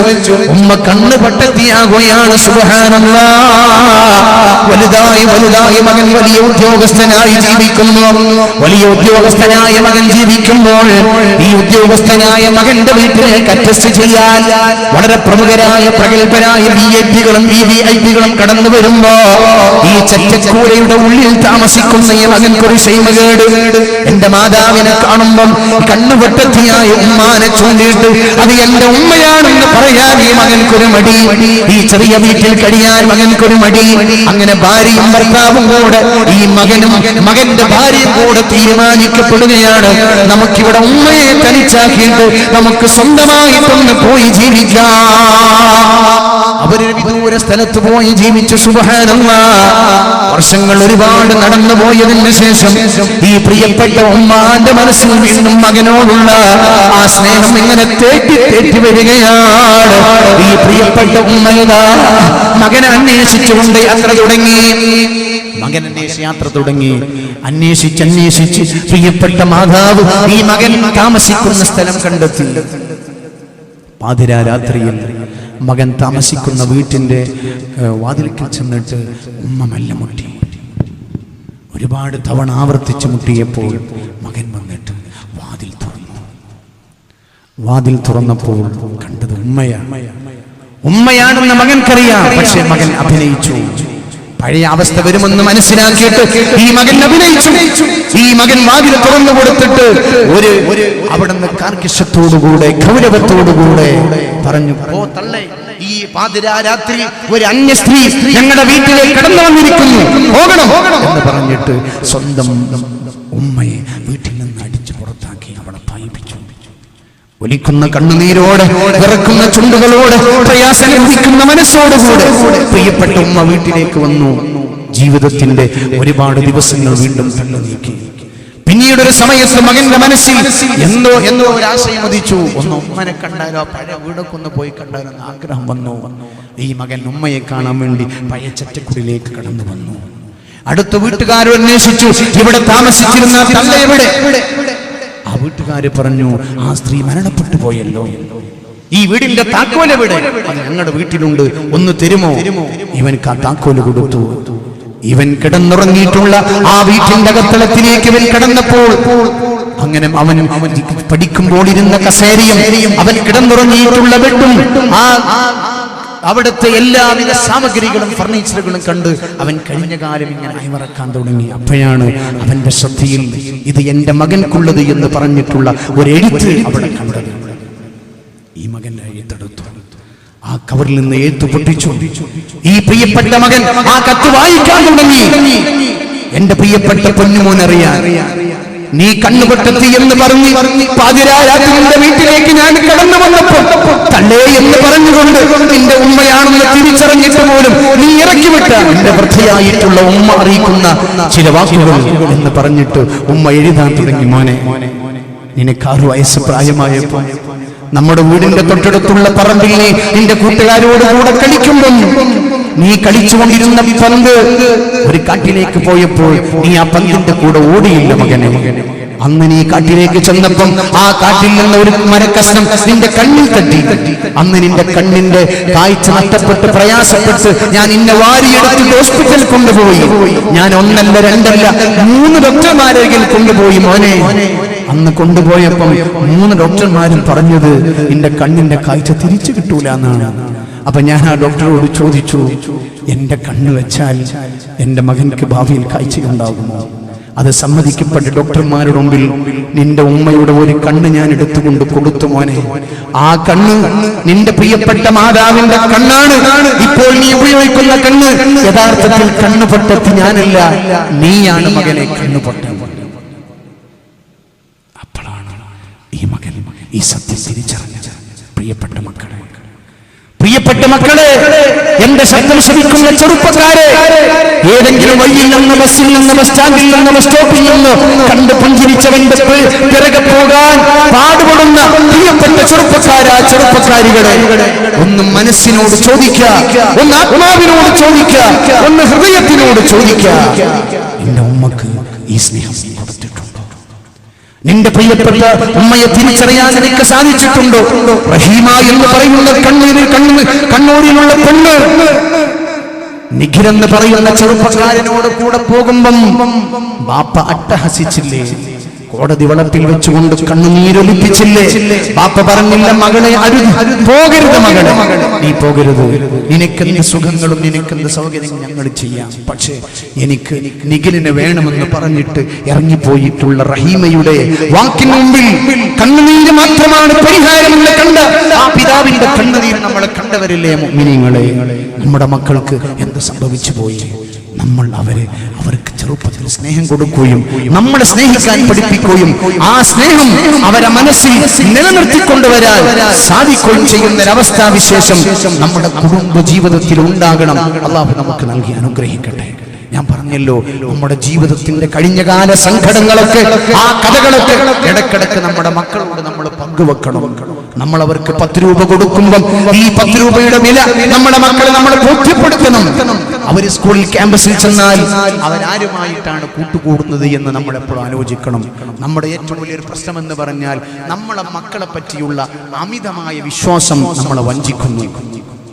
കോഴിക്കോട് ജില്ലയിൽ SKSM നേതൃത്വം നടത്തിയിട്ടുള്ള നാട്ടുമുറ്റം എന്ന് പറയുന്ന ഒരു പരിപാടി, അവിടെ ഒരു ക്യാമ്പയിൻ നടത്തി. അവിടെ 2 മാസക്കാലം നീണ്ടുന്ന ആ ക്യാമ്പയിന്റെ ഭാഗമായി അതിന്റെ ബന്ധപ്പെട്ട കാര്യങ്ങൾ ഇന്നലെ അവിടുത്തെ ജില്ലാ സെക്രട്ടറി എഴുതിയിട്ടുള്ള ലേഖനത്തിൽ സംഭവം നമ്മൾ വായിച്ചു. എന്താണ് എഴുതിയത്? എല്ലാ ദിവസവും തഹജ്ജുദ് നിസ്കരിക്കുന്ന ഒരു പെണ്ണ്, ഉമ്മാനെ തഹജ്ജുദ് നിസ്കരിക്കാൻ വിളിച്ചുണർത്തുന്ന പെണ്ണ്. എങ്ങനെ? എല്ലാ ദിവസവും ഈ പെണ്ണ് എന്ത് ചെയ്യും? തഹജ്ജുദ് നിസ്കരിക്കും. ഉമ്മാനെ തഹജ്ജുദ് നിസ്കരിക്കാൻ എന്ത് ചെയ്യും? വിളിച്ചുണർത്തും ചെയ്യും. നിസ്കാര കുപ്പായത്തിൽ ഇവിടെ നിസ്കരിച്ച ശേഷം ഉമ്മാനെ വിളിക്കുക. അല്ല, ഉമ്മ ബാങ്ക് കൊടുക്കാനായി സുബഹി ബാങ്ക് കൊടുക്കുന്നത്, നിസ്കരിക്കേണ്ട തഹജ്ജുദ് എന്ന് പറഞ്ഞ് ഉമ്മാനെ വിളിക്കും. ഒരു ദിവസം ഈ പെണ്ണ് എഴുന്നേറ്റുകൊണ്ട് ഉമ്മയെ വിളിക്കുമ്പം, സഹോദരന്മാരെ, സഹോദരിമാരെ, ഈ പെണ്ണ് അന്ന് നിസ്കാര കുപ്പായത്തിന്റെ പകരം ധരിച്ചിട്ടുള്ളത് പർദ്ദയാണ്. ഉമ്മ ചോദിച്ചു, എന്താ നിസ്കാര കുപ്പായല്ലേ? ഒന്നും മറുപടി പറഞ്ഞില്ല.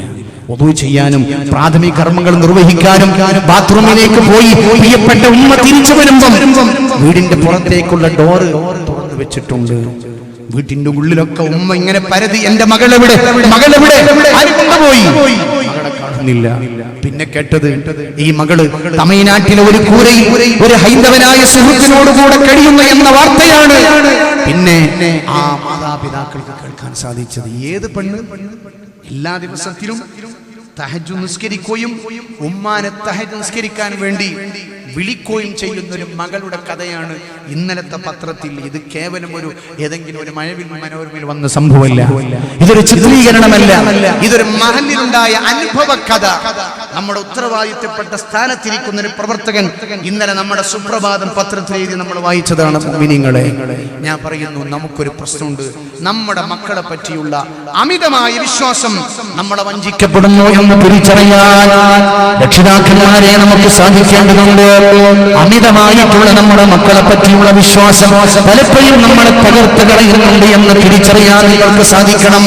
നമ്മുടെ പ്രിയപ്പെട്ട മക്കൾ ക്യാമ്പസിലേക്ക് പോയാൽ അവൾ ആരുമായിട്ടാ കൂട്ടുകൂടുന്നത്, അവൾ ആരോടൊക്കെയാ സംസാരിക്കുന്നത്, അവൾ ആരോടൊക്കെയാണ് പെരുമാറുന്നത്, അവൾ ഉപയോഗിക്കപ്പെടുന്ന മൊബൈൽ ഫോണിൽ നിന്ന് ആർക്കെല്ലാം അവൾ ഫോൺ ചെയ്യുന്നുണ്ട്, അവളെ വാട്സപ്പിനോട് ആരോടെല്ലാം ചാറ്റിങ്ങും ചീറ്റിങ്ങും നടത്തുന്നുണ്ട്. നമ്മുടെ പ്രിയപ്പെട്ട പൊന്നുമോള് നമ്മുടെ വീട്ടിൽ നിന്ന് പുറത്തിറങ്ങിയാൽ അവളെ വീട്ടിൽ സുരക്ഷിതയാണോ എന്ന് ആലോചിക്കാൻ പ്രിയപ്പെട്ടവരെ, ഉമ്മമാരെ, ഉപ്പമാരെ നമുക്ക് സാധിക്കണം. അതിന്റെ ബാപ്പ മോഡലാകണം, ഉമ്മ മോഡലാകണം. ഉമ്മാന്റെ ബാപ്പ പുതിയാപ്പള, കുട്ടിന്റെ ബാപ്പയാകുന്ന ഉമ്മാന്റെ പുയ്യാപ്പള ഗൾഫിലാണ്. ഉമ്മ എന്ത് ചെയ്യും? നാട്ടിലെ എല്ലാ പിള്ളേരേറ്റും എന്താണ് ഫോണിനോട് കുസുകുസു പറഞ്ഞ ആളാണ്. അപ്പൊ ഉമ്മാനോട് മോള് ഫോൺ ചെയ്യുമ്പം മോളോട് ഉമ്മാക്ക് പറയാൻ പറ്റൂല, ഈ അയാളുമായിട്ട് സംസാരിക്കാൻ പാടില്ല. കാരണം മകൾ വിവാഹത്തിലേക്ക് കടക്കുന്ന ആ സെക്സിയായ ഒരു മനസ്സിലാക്കുന്നുള്ളത്. ഉമ്മ വിവാഹം കഴിഞ്ഞതിന് ശേഷം ഇത് അനുഭവിച്ചിട്ടുള്ള അനുഭൂതിയിലാണ് ഉമ്മയുള്ളത്, അല്ലെങ്കിൽ വാപ്പയുള്ളത്. പ്രിയപ്പെട്ടവരെ, ഉമ്മ പറഞ്ഞാൽ മകള് പറയും, നിങ്ങൾ വല്ലാതെ പറഞ്ഞ ഞാൻ വാപ്പ ഫോൺ ചെയ്താൽ പറയിട്ടോ എന്ന് പറഞ്ഞാൽ അതിന് നമ്മൾ രണ്ടാളും അങ്ങോട്ട് പറയണ്ടെന്ന്. കാരണം രണ്ടാളും ഇതിന്റെ ആൾക്കാരാണ്. അള്ളാഹു കാത്തുരക്ഷിക്കട്ടെ, അള്ളാഹു കാത്തുരക്ഷിക്കട്ടെ മുഅ്മിനീങ്ങളെ. അതുകൊണ്ട് വളരെ കൃത്യമായി ഞാൻ പറഞ്ഞല്ലോ, നമ്മുടെ വീട്ടിന്റെ അകത്തളം എത്രമേൽ ഇസ്ലാമിക സംസ്കാരമുള്ള വീടായി മാറുന്നു. റോൾ മോഡലാക്കാൻ പറ്റുന്ന മാതാപിതാക്കളാണോ വീട്ടിലുള്ളതെങ്കിൽ നമ്മുടെ മക്കൾ അപകടത്തിൽ ചാടുന്നതിൽ നിന്ന് ഒരു പരിധിവരെ നമുക്ക് സംരക്ഷിക്കാൻ സാധിക്കുന്നതാണ്. അള്ളാഹു കാത്തുരക്ഷിക്കട്ടെ. അതുകൊണ്ട് പ്രിയപ്പെട്ട രക്ഷിതാക്കന്മാരോട് ഈ അപകടകരമായിട്ടുള്ള കഥകള്, മറ്റുള്ള ജില്ലയിൽ നിന്ന് വന്നിട്ടുള്ള കഥകൾ പറഞ്ഞ് സങ്കടപ്പെടുന്നതിന് മുമ്പ് നമ്മുടെ സ്വന്തം വീട് ഈ വിഷയത്തിൽ സുരക്ഷിതമാണോ എന്ന് ഉറപ്പുവരുത്താൻ രക്ഷിതാക്കന്മാരായി നമുക്ക് സാധിക്കേണ്ടതുണ്ട്. അല്ലാഹു തൗഫീഖ് നൽകട്ടെ. അല്ലാഹു മാതൃകയുള്ള മാതാപിതാക്കളാക്കി നമ്മളെ മാറ്റട്ടെ. പ്രിയപ്പെട്ട മക്കൾ ആരുമായിട്ട് സംസാരിക്കുന്നുണ്ട്, നമ്മുടെ മക്കൾ ആരോടൊക്കെ സംസാരിക്കണം, നമ്മുടെ വീട്ടിൽ ആരെല്ലാം പ്രവേശിക്കണം, ആർക്കെല്ലാം നമ്മുടെ വീട്ടിലേക്ക് ഏത് സമയത്തും കടന്നു വരാമെന്ന ഒരു നിയമവും നിബന്ധനയും നമ്മുടെ വീട്ടിലുണ്ടാകണം എന്ന് ആരാ? ഒരു പെണ്ണിനെ കണ്ട് ആ പെണ്ണിനെ കണ്ട് പറ്റി തിരിച്ചു പോയാൽ ഉടനെ തന്നെ കൊടുക്കുന്ന ഒന്നാമത്തെ സമ്മാനം മൊബൈൽ ഫോണാണ്. നിശ്ചയം നടന്നിട്ടില്ല, നിക്കാഹ് നടന്നിട്ടില്ല, വിവാഹത്തിന്റെ പ്രാഥമികമായിട്ടുള്ള ചടങ്ങുകളൊന്നും കഴിഞ്ഞിട്ടില്ല. ഇവള് കന്നു, അവൻ കണ്ടു, രണ്ടുപേർക്കും പരസ്പരം പറ്റി. ആ പറ്റി ഉടനെ തന്നെ ചോദിക്കുന്നു, വാപ്പനോട് ചോദിക്കുന്നു. പെൺകെട്ടേനും പറയും, ചെക്കന് ഒരു മൊബൈൽ ഫോൺ കൊടുക്കുന്നുണ്ട്, ഓൾക്കൊന്ന് കൊടുക്കട്ടെ. അതിനിപ്പോ എന്താ, അത് കുട്ടികളെ സൗകര്യമല്ലേ, അത് സാരിയാണ് കൊടുത്തോട്ടെ. ഞാൻ പറയുന്നു, ഉപ്പ, നിങ്ങളുടെ ആ മകളുടെ വൈവാഹിക ജീവിതത്തിൽ മരണം വരെ അവർക്ക് സന്തോഷം ഉണ്ടാകൂല. അള്ളാഹു കാത്തുരക്ഷിക്കട്ടെ, അള്ളാഹു കാത്തുരക്ഷിക്കട്ടെ. പ്രിയപ്പെട്ടവരെ, അങ്ങനെയുള്ള അമിതമായിട്ടുള്ള ഫ്രീഡങ്ങൾ നമ്മുടെ വീട്ടിന്റെ അകത്തലത്തിൽ നമ്മൾ വൈവാഹിക ജീവിതവുമായി ബന്ധപ്പെട്ടുകൊണ്ട് നടത്തുകയാണ്. നമ്മൾ മാതൃകയുള്ള ഒരു വൈവാഹിക ജീവിതം, ഒരു കുടുംബ ജീവിതം കെട്ടിപ്പടുക്കാൻ നമുക്ക് സാധിച്ചു കഴിഞ്ഞാൽ ഇൻഷാ അല്ലാഹ് ഇത്തരത്തിലുള്ള അപകടത്തിൽ നിന്ന് രക്ഷപ്പെടാൻ സാധിക്കുന്നതാണ്. അതുകൊണ്ട് നമ്മുടെ വീട്ടിൽ അങ്ങനെ ഒരു സംഗതി നടക്കാൻ പാടില്ല. നിക്കാഹ് കഴിഞ്ഞതിന് ശേഷം ഭാര്യ ഭർത്താവും സംസാരിക്കട്ടെ, അവർ റൂമിൽ ഒരുമിച്ച് കൂടട്ടെ, അവർ രണ്ടുപേരുമാണെങ്കിൽ ടൂർ പോകട്ടെ, അനുവദിക്കപ്പെട്ട സ്ഥലത്തേക്കാണെങ്കിൽ അതൊന്നും പ്രശ്നമില്ല. പിന്നെ ചില ഉമ്മാർക്ക് വേറെ സോക്കറുണ്ട്, ഭാര്യ ഭർത്താവ് റൂമിൽ നിന്നാ പറയും, ഒരു 10 കൂടിയ പറയും, ഇപ്പോൾ റൂമിൽ ഇരിക്കുന്ന വേണ്ടി. അങ്ങനെയുണ്ട് ചില ഉമ്മാർ. ഒരു ശല്യപ്പെടുത്ത മക്കളെ, അതും പാടില്ല. ഈ ഭാര്യനോട് കൂടില്ലാതെ പിന്നെ മൂപ്പർ ആരോട് കൂടെ ഇരിക്കുക? അത് നമ്മൾ ബ്ലോക്ക് ചെയ്യുമ്പോഴാണ് പല വീട്ടിലും ഈ ത്വലാഖും കുടുംബ പ്രശ്നങ്ങളും കലഹങ്ങളും മറ്റുള്ള വിവാഹം ചെയ്യാനൊക്കെ ചില ആളുകൾ, ചെറുപ്പക്കാര് നിർബന്ധിതരാകുന്ന. അല്ലാഹു കാത്തുരക്ഷിക്കട്ടെ. അതുകൊണ്ട് പ്രിയപ്പെട്ടവരെ, നമ്മുടെ വീട്ടിൽ ഇസ്ലാമികമായ അന്തരീക്ഷം ഉണ്ടാകണം. കുടുംബ ജീവിതത്തിൽ ഒരു പ്രശ്നം ഉണ്ടാകൂല എന്ന് ആരും കരുതണ്ട. അങ്ങനെ ലോക ചരിത്രത്തിൽ എവിടെയില്ല. എവിടെയൊക്കെയോ കുടുംബം ഉണ്ടായിട്ടുണ്ട്, അവിടെയൊക്കെ പ്രശ്നം ഉണ്ടായിട്ടുണ്ട്. ചെറിയ പ്രശ്നങ്ങൾ ഉണ്ടാകും. ആ പ്രശ്നങ്ങളെ വളരെ തന്ത്രപരമായി കൺട്രോൾ ചെയ്യാൻ ഇസ്ലാമിന്റെ സംസ്കാരമുള്ള ഒരു കുടുംബത്തിന് സാധിക്കുന്നതാണ്. നമ്മൾ കണ്ടിട്ടില്ലേ, കടലിലൂടെ പോകുന്ന കപ്പൽ എല്ലാ സമയത്തും ഒരുപോലെയല്ല കടലിലൂടെ സഞ്ചരിക്കാം. കടൽ ചിലപ്പോൾ ഇളകി മറിയുന്ന സമയത്ത് കപ്പിത്താൻ ആ ഇളകി മറിയുന്നതിന്റെ ഇടയിലൂടെ കപ്പലിനെ സുരക്ഷിതമാക്കാൻ സാധിക്കണം. ശാന്തമായ കടലിനോട് ആ കപ്പിത്താൻ കപ്പലോടിക്കുമ്പോൾ അതിന് വേറെ ഒരു കൺട്രോൾ ഉണ്ടാകും. ചിലപ്പോൾ ഒരു മേഡിൽ ലെവലിൽ കടന്നിരിക്കും, ശക്തമായിട്ടുള്ള ഇണക്കമില്ല, എന്നാൽ പൂർണ്ണമായിട്ട് ശാന്തവുമല്ല. അതിന്റെ ഇടയിലുള്ള ഒരു മേഡിൽ ലെവലിൽ നിൽക്കുമ്പോൾ ആ രീതിയിൽ കപ്പലോടിക്കുന്ന കപ്പിത്താൻ കൺട്രോൾ ചെയ്യാൻ സാധിച്ചാൽ ആ കപ്പലിനെ അപകടത്തിൽ നിന്ന് രക്ഷപ്പെടുത്താൻ സാധിക്കുന്നതാണ്. അതുകൊണ്ട് എപ്പോഴും മാതാപിതാക്കൾ മനസ്സിലാക്കണം, ഭാര്യ ഭർത്താക്കന്മാര് മനസ്സിലാക്കണോ, കുടുംബം എന്ന് പറഞ്ഞാൽ കടലിലൂടെ യാത്ര ചെയ്യുന്ന ഒരു കപ്പൽ പോലെയാണെന്ന് മനസ്സിലാക്കണം. പ്രയാസങ്ങൾ ഉണ്ടാകും, കൊടുങ്കാറ്റുകൾ വരും, ഇടിവരും, മിന്നൽ വരും, അതുപോലെ തന്നെ ഭൂമി കുലുക്കങ്ങൾ ഉണ്ടാകും, സുനാമികൾ കടന്നു വരും. ആ കടന്നു വരുമ്പോഴൊക്കെ ഓടിച്ചുകൊണ്ടിരിക്കുന്ന കപ്പിത്താൻ അതിന്റെ കൺട്രോൾ പോയിന്റിനോട് ഓടിച്ചു കഴിഞ്ഞാൽ ഇൻഷാ അല്ലാഹ് നമ്മുടെ കുടുംബം ഭദ്രമാകുന്നതാണ്. സുഹൃത്തുക്കളെ, സുരക്ഷിതമാകുന്നതാണ്. ഇത്തരത്തിലുള്ള നന്മയിലൂടെ വളർന്നു വരുന്ന മക്കൾക്ക് അവരുടെ ജീവിതത്തിൽ ഇസ്ലാമിയത്തിന്റെ ഇസ്സത്തും അന്തസ്സും നമുക്ക് കണ്ടെത്താൻ സാധിക്കും. മഹാനായ ബഹുമാനപ്പെട്ട ഇമാമുന ശാഫിഈ റളിയല്ലാഹു അൻഹു വളരെ പ്രഗൽഭനായ പണ്ഡിതനാണല്ലോ. മഹാനായ ശാഫിഈ തങ്ങൾ ചെറിയ പ്രായത്തിലെ ഖുർആൻ മനഃപ്പാഠമാക്കി. മാലിക് റളിയല്ലാഹു അൻഹുവിന്റെ മുഖത്ത് എന്ന് പറയുന്ന കിതാബ് മനഃപ്പാഠമാക്കി. നബി സല്ലല്ലാഹു അലൈഹി വസല്ലം തങ്ങളുടെ ലക്ഷക്കണക്കിന് വരുന്ന ഹദീസുകൾ മനഃപ്പാഠമാക്കി. അവിടുത്തെ പ്രിയപ്പെട്ട സുഹൃത്തുക്കളും സ്നേഹിതന്മാരും സമകാലികരും ചോദിച്ചു, അല്ല ശാഫിഈ തങ്ങളെ, നിങ്ങൾ ഇത്രമാത്രം ഉന്നതിയിലേക്ക് എത്താനുള്ള കാരണമെന്ത? മഹാനായ ഇമാമുന ശാഫിഈ തങ്ങൾ പറഞ്ഞ മറുപടി, ഞാൻ എത്താൻ ഒരൊറ്റ കാരണം മാത്രമേ ഉള്ളൂ. എന്റെ പ്രിയപ്പെട്ട ഉമ്മ എനിക്ക് മുലപ്പാൽ തന്നപ്പോൾ ബിസ്മി ചൊല്ലാതെ ഖിബ്ലയിലേക്ക് മുന്നിട്ടിരിക്കാതെ വുദൂ ഇല്ലാതെ എന്റെ ഉമ്മ എനിക്ക് മുലപ്പാൽ തന്നിട്ടില്ല. ആ ഒരു കബറാണ് എന്ന് എന്റെ ജീവിതത്തിനുള്ളത് എന്ന് മഹാനായ ഇമാമുൽ ശാഫിഈ ബഹുമാനപ്പെട്ട ടിപ്പു സുൽത്താൻ റളിയല്ലാഹു അൻഹു സംഘം കൂടെ ഒരു വിഷയത്തിൽ ഏർപ്പെട്ടു. അവർ വിജയിച്ചു. അവര് സന്തോഷത്തോടുകൂടെ വീട്ടിലേക്ക് വന്നപ്പോ ടിപ്പു സുൽത്താന്റെ പ്രിയപ്പെട്ട പിതാവ് ഹൈദർ അലിയോട് ടിപ്പു സുൽത്താന്റെ കൂടെയുള്ളവര് പറഞ്ഞു, ഞങ്ങളെന്ന് ടിപ്പുവിനെ കൂട്ടിയിട്ട് യുദ്ധത്തിന് പോയപ്പോൾ ഞങ്ങൾ വിജയിച്ചിട്ടുണ്ട്. മഹാനായ ഹൈദർ അലി പ്രത്യേകമായൊരു സന്തോഷമൊന്നും പ്രകടിപ്പിച്ചില്ല.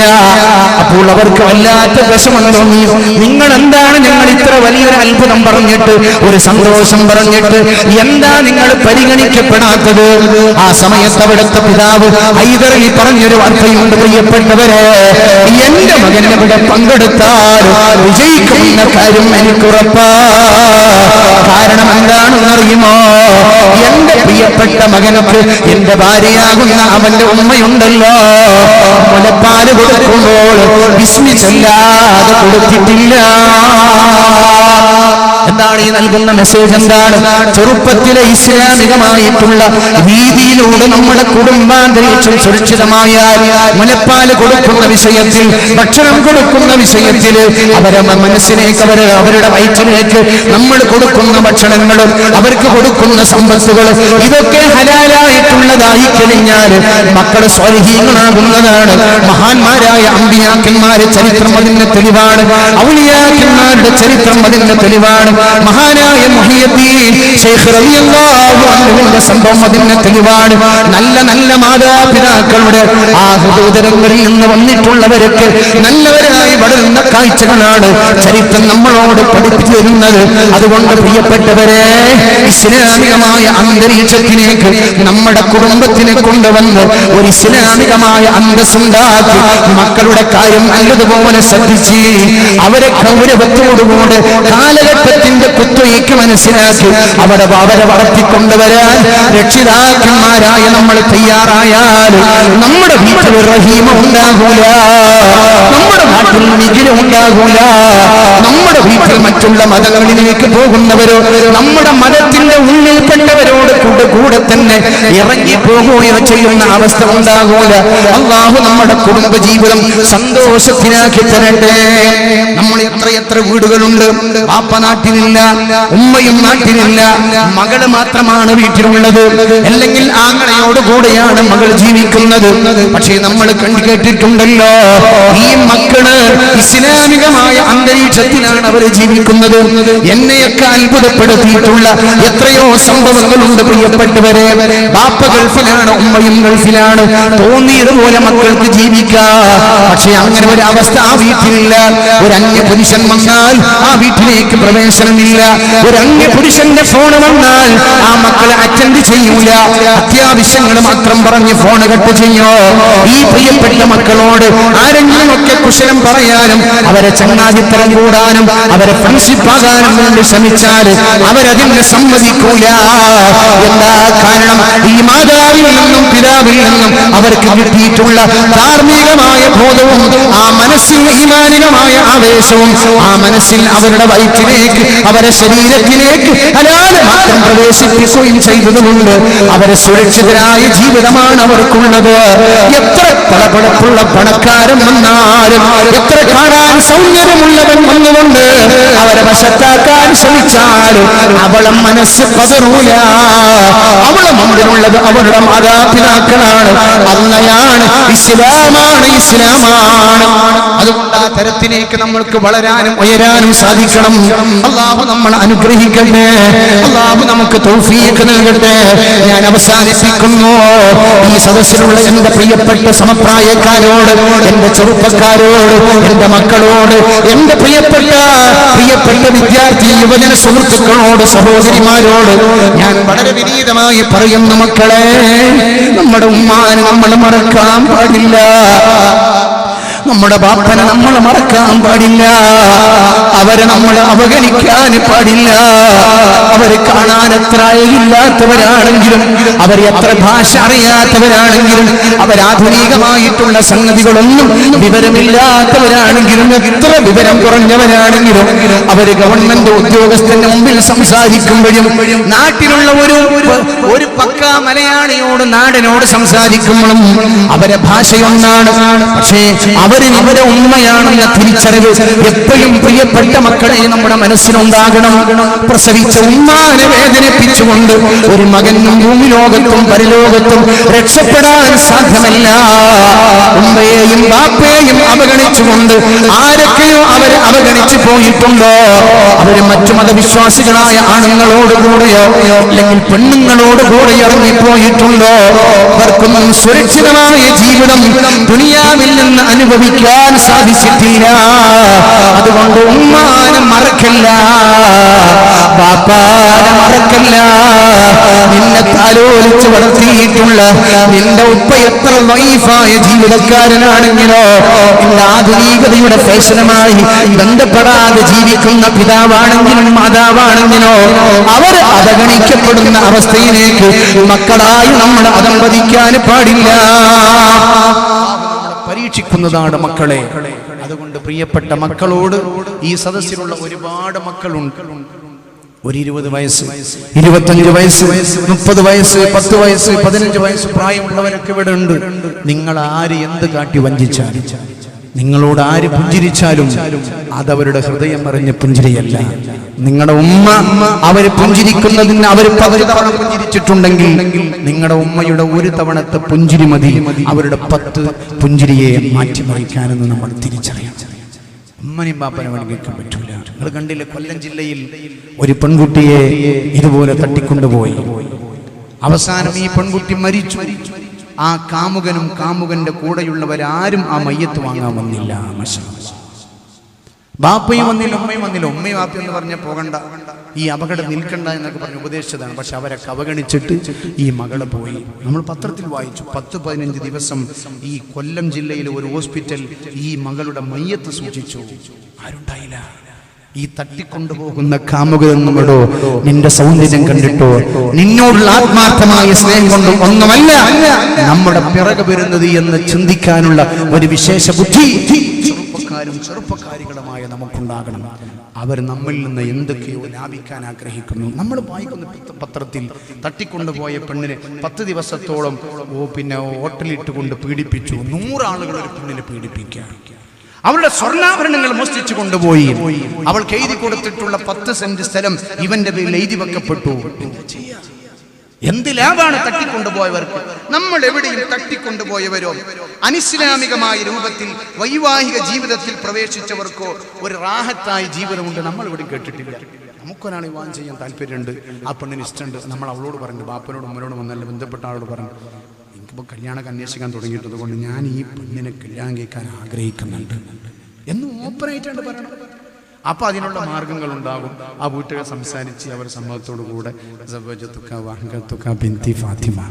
എന്ത് റാഹത്തുണ്ടാകും, നല്ല റാഹത്തുള്ള ജീവിതം.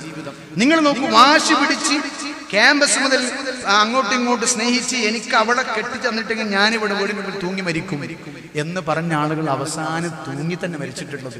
തമാശ പറയൽ, ഇതൊക്കെ നമ്മുടെ മുമ്പിലുള്ള അനുഭവങ്ങളാണ്. എനിക്ക് ആ ചെറുപ്പക്കാരനെ കല്യാണം കഴിച്ച് തന്നിട്ടില്ലെങ്കിൽ ഞാൻ തൂങ്ങി മരിക്കുമെന്ന് ഭീഷണിപ്പെടുത്തിയപ്പോൾ കല്യാണം ചെയ്ത് കൊടുത്തു. 2 മാസം കഴിഞ്ഞ് വീട്ടിൻ്റെ ഉള്ളിൽ ഇവിടെ തൂങ്ങി മരിച്ച് കിടക്കണ കെട്ടി തൂങ്ങണ രംഗ കണ്ടത്. ഇവനെ എനിക്ക് കല്യാണം ചെയ്ത് ഞാൻ ട്രെയിനിൽ തലവെക്കും. അങ്ങനെ നിർബന്ധി അവൾക്ക് കല്യാണം കഴിച്ചു കൊടുത്തു. 3 മാസം കഴിഞ്ഞപ്പം ഈ ഭർത്താവിന്റെ പീഡനം സഹിക്കാൻ കഴിയാഞ്ഞിട്ട് ഈ പെണ്ണ് പോയിട്ട് റെയിൽവേ സ്റ്റേഷൻ ട്രാക്കിൽ പോയി ട്രെയിനിന് തല വെച്ചുകൊണ്ട് മരിച്ചു. ഇവിടെ നേരത്തെ എന്ത് പറഞ്ഞിട്ടാണ് കല്യാണം ചെയ്തത് അത് അതുപോലെ അങ്ങോട്ട് നടക്കണം. അതുകൊണ്ട് എന്റെ ചെറുപ്പക്കാരികളെ, ക്യാമ്പസിന്റെ കത്തളത്തിൽ പോയാൽ, ബസ് സ്റ്റോപ്പിൽ പോയാൽ, ബസ് സ്റ്റാൻഡിൽ പോയാൽ, നിങ്ങൾ ഓടിക്കൊണ്ടിരിക്കുന്ന യാത്ര ചെയ്യുന്ന ബസ്സിലുള്ള ഏതെങ്കിലും ആളുകളെയൊക്കെ നിങ്ങളോട് ഇങ്ങനെ ഇടക്കിടക്ക് പുഞ്ചിരിക്കും. അപ്പൊ നിങ്ങൾ ഇതിൽ പെട്ടുപോകാൻ പാടില്ല. നമ്മളോട് നല്ല പുഞ്ചിരിക്കും, എന്നോട് എനിക്കിഷ്ടമാണ്, എനിക്ക് എന്നോട് ഇഷ്ടം, ഉണ്ടാക്കി ഇഷ്ടമാണ്, അങ്ങനെ ഇഷ്ടം പറഞ്ഞ് ആദ്യം ഇങ്ങനെ പറിച്ചില്ല, പിന്നെ പറഞ്ഞ് ഞാൻ എൻ്റെ കാലിൽ നിന്ന് പിടിച്ചോക്കട്ടെ, കയ്യൊന്നും പിടിക്കാൻ പറ്റില്ല. എന്നാ പിന്നെ ഞാൻ തെറ്റിട്ട് എനിക്ക് എന്നോട് സ്നേഹമില്ല. ഒരു 3 ദിവസം ഒരു ഗൗരവത്തിന് മോൻ കാണിച്ച 4ാമത്തെ ദിവസം ഓട്ടോമാറ്റിക്കായിട്ട് ഓളി ചെന്നിട്ട് പറയും, ഈ മാണകൊന്ന് കൈ പിടിച്ചോ, തെറ്റൊന്നും വേണ്ട. അപ്പൊ ആദ്യം കൈ പിടുത്തം, പിന്നെ ആകെ പിടുത്താണ്. അള്ളാഹു കാത്ത് രക്ഷിക്കട്ടെ.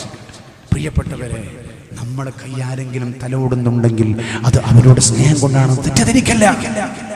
നിന്റെ ഉമ്മ നിന്റെ ശരീരത്തിൽ കൈവച്ച് നിന്റെ തലയിൽ കൈവച്ചിട്ട് ഒരു തവണ തടവുന്നതിന്റെ സ്ഥാനത്ത് ഏതെങ്കിലും ഒരു വൃത്തികെട്ടവൻ നിന്റെ ശരീരത്തിൽ തടവുന്നത് നിനക്ക് സുഖമാണ് എന്ന് നമ്മൾ ആരും തെറ്റിദ്ധരിച്ചു പോകണ്ട. ദുനിയാവിന്റെ വഞ്ചനയിൽപ്പെട്ട് ജീവിതത്തിന് അവസാനം നമ്മൾ തൂക്കുമരത്തിലും റെയിൽവേ ട്രാക്കിലും കൊണ്ടുപോയി അല്ലെങ്കിൽ എന്തെങ്കിലും കഴിച്ചുകൊണ്ട് അവസാനിപ്പിക്കേണ്ട ദുർഗതി നമ്മുടെ ജീവിതത്തിൽ വരാതിരിക്കാൻ, ഉമ്മയെയും വാപ്പയെയും വെറുപ്പിച്ചിട്ടുള്ള ആ സങ്കടം ദുനിയാവിൽ വെച്ച് അനുഭവിക്കാതിരിക്കാൻ നമ്മൾ അവരെ സ്നേഹിക്കുക. നമുക്ക് ഓരോന്നിന്റെയും സമയമാകുമ്പോൾ അതതിന്റെ വഴിയിൽ നടക്കും. അല്ലാഹു നമുക്ക് നല്ലതൊക്കെ നടത്തി തരട്ടെ എന്ന് മാത്രം ഈ സദസ്സിനോട് വളരെ വിനീതമായി ആവശ്യപ്പെട്ട് ഏറ്റവും പ്രധാനമായി ഞാൻ ആദ്യം പറഞ്ഞതിലേക്ക് വീണ്ടും തിരിച്ചു പോകുന്നു. അല്ലാഹുവിനെ പറ്റിയുള്ള ചിന്ത. ലുഖ്മാനുൽ ഹക്കീം റളിയല്ലാഹു അൻഹു തന്റെ മകൻക്ക് നടത്തിയിട്ടുള്ള ഉപദേശത്തിലെ പ്രധാനമായ 1ാമത്തെ ഉപദേശം, നീ അല്ലാഹുവിനെ മാത്രം ആരാധന ചെയ്യുക, നീ ശിർക്ക് ചെയ്യുന്നവനാകാൻ പാടില്ല. ഇന്നതല്ലേ നമ്മൾ കാണുന്നത്, അല്ലാഹുവിനെ ആരാധിച്ചവർ പിന്നീട് ശിർക്ക് ചെയ്യുന്നു. നമ്മുടെ നമസ്കാര കുപ്പായവും മുഖമക്കനെയും മഫ്തയും പർദയും ഒക്കെ ധരിച്ചിട്ടുള്ള പെൺകുട്ടികൾ പിന്നെ അമ്പലത്തിൽ പോയി പൊട്ടുതൊട്ടിട്ട് അവര് ഹൈന്ദവന്റെ വേഷം ധരിച്ച് വാട്സാപ്പിൽ ഫോട്ടോ ഇട്ട് ഗോസപ്പിന്റെ പരസ്യം കാണിക്കുന്ന ദുർഗതിയല്ലേ ഈ സമുദായത്തിൽ കാണാൻ സാധിക്കുന്നത്. അല്ലാഹു കാത്തുരക്ഷിക്കട്ടെ. മുസ്ലിം മതത്തിലുള്ളവര് മുസ്ലിങ്ങളെ വിവാഹം ചെയ്തുകൊണ്ട് റാഹത്തായി മുന്നോട്ട് പോകണം. ഹൈന്ദവ മതവിശ്വാസികൾ അവരുടെ മതത്തിലുള്ളവരെ സ്നേഹിച്ച് അവര് വൈവാഹിക ജീവിതത്തിൽ നടക്കണം. ഇതൊരു തീവ്രവാദം, ഭീകരവാദമൊന്നുമില്ല. നമ്മൾ ഹിന്ദുവിനെ സ്നേഹിക്കണം, നമ്മൾ ബുദ്ധനെ സ്നേഹിക്കണം, നമ്മൾ ക്രൈസ്തവനെ സ്നേഹിക്കണം, നമ്മൾ മുസ്ലിമാനെ സ്നേഹിക്കണം. നമ്മൾ ഓരോരുത്തരും അവരെ മതത്തിന്റെ പരിധിയിലും പരിമിതിയിൽ നിന്നുകൊണ്ട് നമുക്ക് സ്നേഹിക്കപ്പെടാൻ സാധിക്കണം. ആ പരിധി വിട്ടുകൊണ്ടാലും സ്നേഹിക്കാൻ പാടില്ല. ഒരു മുസ്ലിമിന്റെ ഒരു സംസാരമോ പ്രവർത്തനമോ ഇവിടുത്തെ ഒരു ഹൈന്ദവ സുഹൃത്തിന് വേദനയുണ്ടാകാൻ പാടില്ല, ഇവിടുത്തെ ഒരു അമുസ്ലിമിന് വേദനയുണ്ടാക്കാൻ പാടില്ല. നമ്മൾ നമ്മുടെ മതവിശ്വാസം അനുസരിച്ച് മുന്നോട്ട് പോകാം. രണ്ടാമതായി ബഹുമാനപ്പെട്ടവര് പറയുന്നു, നിന്റെ മാതാപിതാക്കൾക്ക് നീ നന്മ ചെയ്തു കൊടുക്കണം. പ്രിയപ്പെട്ട മക്കളെ, ലുഖ്മാനുൽ ഹക്കീം റളിയല്ലാഹു അൻഹു മകനോട് നടത്തിയിട്ടുള്ള ഉപദേശത്തിൽ 1-2 ഉപദേശം മാത്രം നിങ്ങളെ ശ്രദ്ധയിൽപ്പെടുത്തുകയാണ്. 3ാമതായി പറഞ്ഞു, അല്ലാഹുവിനെ നീ എല്ലാം അറിയുമെന്ന വികാരം നിന്റെ ഹൃദയത്തിൽ ഉണ്ടാകണം. എന്റെ ഉപ്പ കാണുന്നില്ലെങ്കിൽ ഞാൻ എന്റെ റൂമിൽ വന്നിട്ട് എന്റെ മൊബൈൽ ഫോണിലൂടെ വാട്സപ്പിലൂടെ അന്യ പെണ്ണുമായി ചാറ്റിങ്ങും ചീറ്റിങ്ങും നടത്തി ഞാൻ എന്റെ വീട്ടിന്റെ ഉള്ളിൽ മൊബൈൽ ഫോണിൽ നിന്ന് നെറ്റിലൂടെ സെർച്ച് ചെയ്ത് വൃത്തികേടുകൾ കാണുന്നത് എന്റെ ഉമ്മ കാണുന്നില്ല, വാപ്പ കാണുന്നില്ലെങ്കിലും എന്നെ ശ്രദ്ധിച്ച് പരിപാലിച്ച് അല്ലാഹു കാണുന്നുണ്ടെന്ന തിരിച്ചറിവ് പ്രിയപ്പെട്ടവരെ നമുക്കുണ്ടാകണം. 4ാമതായി നിസ്കാരം നമ്മൾ നിലനിർത്തണം. നമ്മൾ സ്കൂളിൽ പോകുന്നവരുണ്ട്, കോളേജിൽ പോകുന്നവരുണ്ട്. ഒരു പക്ഷേ നമുക്ക് അവ്വൽ വക്ത് നിസ്കരിക്കാൻ പറ്റിയിട്ടില്ലെങ്കിൽ ഖളാ ആകാതെ പരമാവധി നിസ്കരിക്കാൻ നമ്മൾ ശ്രദ്ധിക്കുകയും ഖളാ ആകാതെ അവ്വൽ വക്ത് നിസ്കരിക്കാൻ പറ്റുന്ന സമയങ്ങളിലൊക്കെ അത് കൃത്യമായി നമ്മൾ നിലനിർത്തുകയും വേണം. 5ാമതായി നീ നല്ലത് ചെയ്യുക, തിന്മയോട് നീ പൂർണ്ണമായി ഒഴിഞ്ഞു നിൽക്കുക. കല്യാണത്തിന്റെ തലേ ദിവസം നിന്റെ കൂട്ടുകാരെ കൂട്ടിക്കൊണ്ടുപോയി അവരെന്ന് നമ്മുടെ സ്നേഹിതന്റെ കല്യാണങ്ങൾ ഒന്ന് അടിച്ചു പൊളിക്കാമെന്ന് പറഞ്ഞ് നിന്റെ മുമ്പിലേക്ക് കള്ളിന്റെ കുപ്പി നീട്ടുമ്പം എനിക്ക് പറയാൻ സാധിക്കണം, ഇത് ഹറാമാണ്, ഇത് തെറ്റാണ്, എനിക്ക് വേണ്ട എന്ന് പറഞ്ഞ് നിന്റെ സ്നേഹജനങ്ങളോടും നിന്റെ കൂട്ടുകാരോടും അതിനോട് സന്ധിയില്ലാ സമരം നടത്താൻ നിനക്ക് സാധിക്കണം. 5ാമതായി 6ാമതായി ബുദ്ധിമുട്ടുകളുടെ മേൽ ക്ഷമിക്കാൻ എനിക്ക് സാധിക്കണം. ഒരു നേരത്തെ ഉച്ചത്തെ ഭക്ഷണം കിട്ടാൻ സാധിച്ചില്ല, പെരുന്നാൾക്ക് ഡ്രസ് വാങ്ങിയപ്പം നിന്റെ സുഹൃത്തിനേക്ക് വാങ്ങിയ ഷർട്ടിന് 1500 രൂപയാണ്, പക്ഷെ നിന്റെ ഉപ്പാക്ക് 250 രൂപയുടെ ഷർട്ട് വാങ്ങിച്ചു തരാൻ പറ്റിയിട്ടുള്ളൂ. നീ ക്ഷമിക്കണം. മറ്റവനിലേക്ക് നിന്റെ ജീവിതത്തിന്റെ മേഖലകളെ നീ തുലനം ചെയ്തുകൊണ്ട് നീ പ്രയാസങ്ങളെ സഹിക്കാതെ പ്രയാസങ്ങളിൽ നിന്ന് മുക്തി നേടാൻ വേണ്ടി വൃത്തികേടുകൾ ചെയ്യുന്ന അവസ്ഥ ഉണ്ടാകാൻ പാടില്ല. 7ാമതായി നീ എത്ര വലിയവനാണെങ്കിലും നിന്റെ ജീവിതത്തിൽ നിന്ന് വിനയം നഷ്ടപ്പെടാൻ പാടില്ല. ഒരു പക്ഷേ നീ നാട്ടിലെ പ്രഗത്ഭനായ വ്യക്തിയാകാം, പക്ഷേ നിന്റെ പ്രിയപ്പെട്ട പിതാവ് നാട്ടിലെ ഒരു സാധാരണക്കാരനാകാം, പക്ഷേ നിന്റെ പിതാവാണെന്ന തിരിച്ചറിവ് നിനക്കുണ്ടാകണം. നീ എത്ര വലിയ അധികാരമുള്ളവയാണെങ്കിലും നീ അഹങ്കാരമില്ലാതെ വിനയത്തോടുകൂടെ സൗമ്യതയോടുകൂടെ ലാളിത്യത്തോടുകൂടെ എല്ലാവരോടും പെരുമാറാൻ എനിക്ക് സാധിക്കണം എന്ന് പിള്ളേരെങ്ങനെയാണ്. ഒരു 8ാം ക്ലാസ് സ്കൂളൊക്കെ കഴിഞ്ഞാൽ അവരെന്തോ ഒരു സംഭവം അവർക്ക് തോന്നലാണ്. 8ാം ക്ലാസ് ഒക്കെ കഴിഞ്ഞാൽ പിന്നെ ട്യൂഷന് പോകണം, അവിടെ പോകണം, ഇവിടെ പോകണം, ആകെ പ്രശ്നം. മദ്രസ വേണ്ട, പള്ളി വേണ്ട, ഒന്നും വേണ്ട. ഞങ്ങളുടെ നാട്ടിലൊക്കെ ട്യൂഷൻ രോഗം വ്യാപിച്ചു വരികയാണ്. ഡെങ്കിപ്പനിയേക്കാൾ കൂടുതൽ വ്യാപിച്ചത് ഈ ട്യൂഷൻ രോഗമാണ്. ഈ ട്യൂഷൻ രോഗം വ്യാപിച്ചാൽ മുടി മേൽപോട്ട്, തുണി കീപ്പോട്ട്, ചിലപ്പോൾ തുണി മേപ്പോട്ട്, ചിലപ്പോൾ ട്രൗസറാകും, ചിലപ്പോൾ ഫാൻറ്റിന്റെ പകരം വേറെ എന്തെങ്കിലും വസ്തുക്കളാകും, ചിലപ്പോൾ കീറിയ സറ്റ് കീറിയ ഫാൻറ്റ്. നാളെ ഞാൻ കടയിൽ പോയപ്പോൾ ഒരു ഫാൻറ്റ് എടുത്തന്ന് ഒരു ജീൻസ് ഫാന് മോനക്ക് വേണമെന്ന് പറഞ്ഞു. അപ്പോൾ കടക്കാരൻ ഫാൻ എടുത്തു. അപ്പോൾ ഞാൻ നോക്കി വേണ്ടു, ഞാൻ പറഞ്ഞു ഡാമേജ് അടുത്ത് കീറിക്കണ്ടു. ഉസ്താദ് ഡാമേജ് ഇപ്പോഴത്തെ മോഡലാന്ന് പറഞ്ഞു കടക്കാരൻ. തമാശ പറയില്ല, അങ്ങനെയാണ്. ഇപ്പൊ എല്ലാം തലഞ്ഞിട്ടാണ്. മുമ്പൊക്കെ നമ്മൾ കീറിയത് ഒഴിവാക്കലപ്പോൾ കീറിയതാണ് മനുഷ്യന്മാരുടെയാണ്. അള്ളാഹു കാത്ത് രക്ഷിക്കട്ടെ. ഇതിട്ട് ഖിയാമത്ത് നാൾ വരെ തഹജ്ജുദില്ല, തറാവിയല്ല, വിത്രയില്ല, ഏത് ഒരു കാര്യമില്ല. അള്ളാഹു കാത്ത് രക്ഷിക്കട്ടെ. അതുകൊണ്ട് നമ്മുടെ കുട്ടികൾക്ക് ഒരു തോന്നലാണ്, അവർ 8ാം ക്ലാസ് കഴിഞ്ഞാൽ പിന്നെ അവർ വലിയ ആൾക്കാരെ, SLC കഴിഞ്ഞാൽ പിന്നെ പറയും വേണ്ട, +2 കഴിഞ്ഞാൽ പിന്നെ തീരെ പറയണ്ട, ആകെ വഷളായി.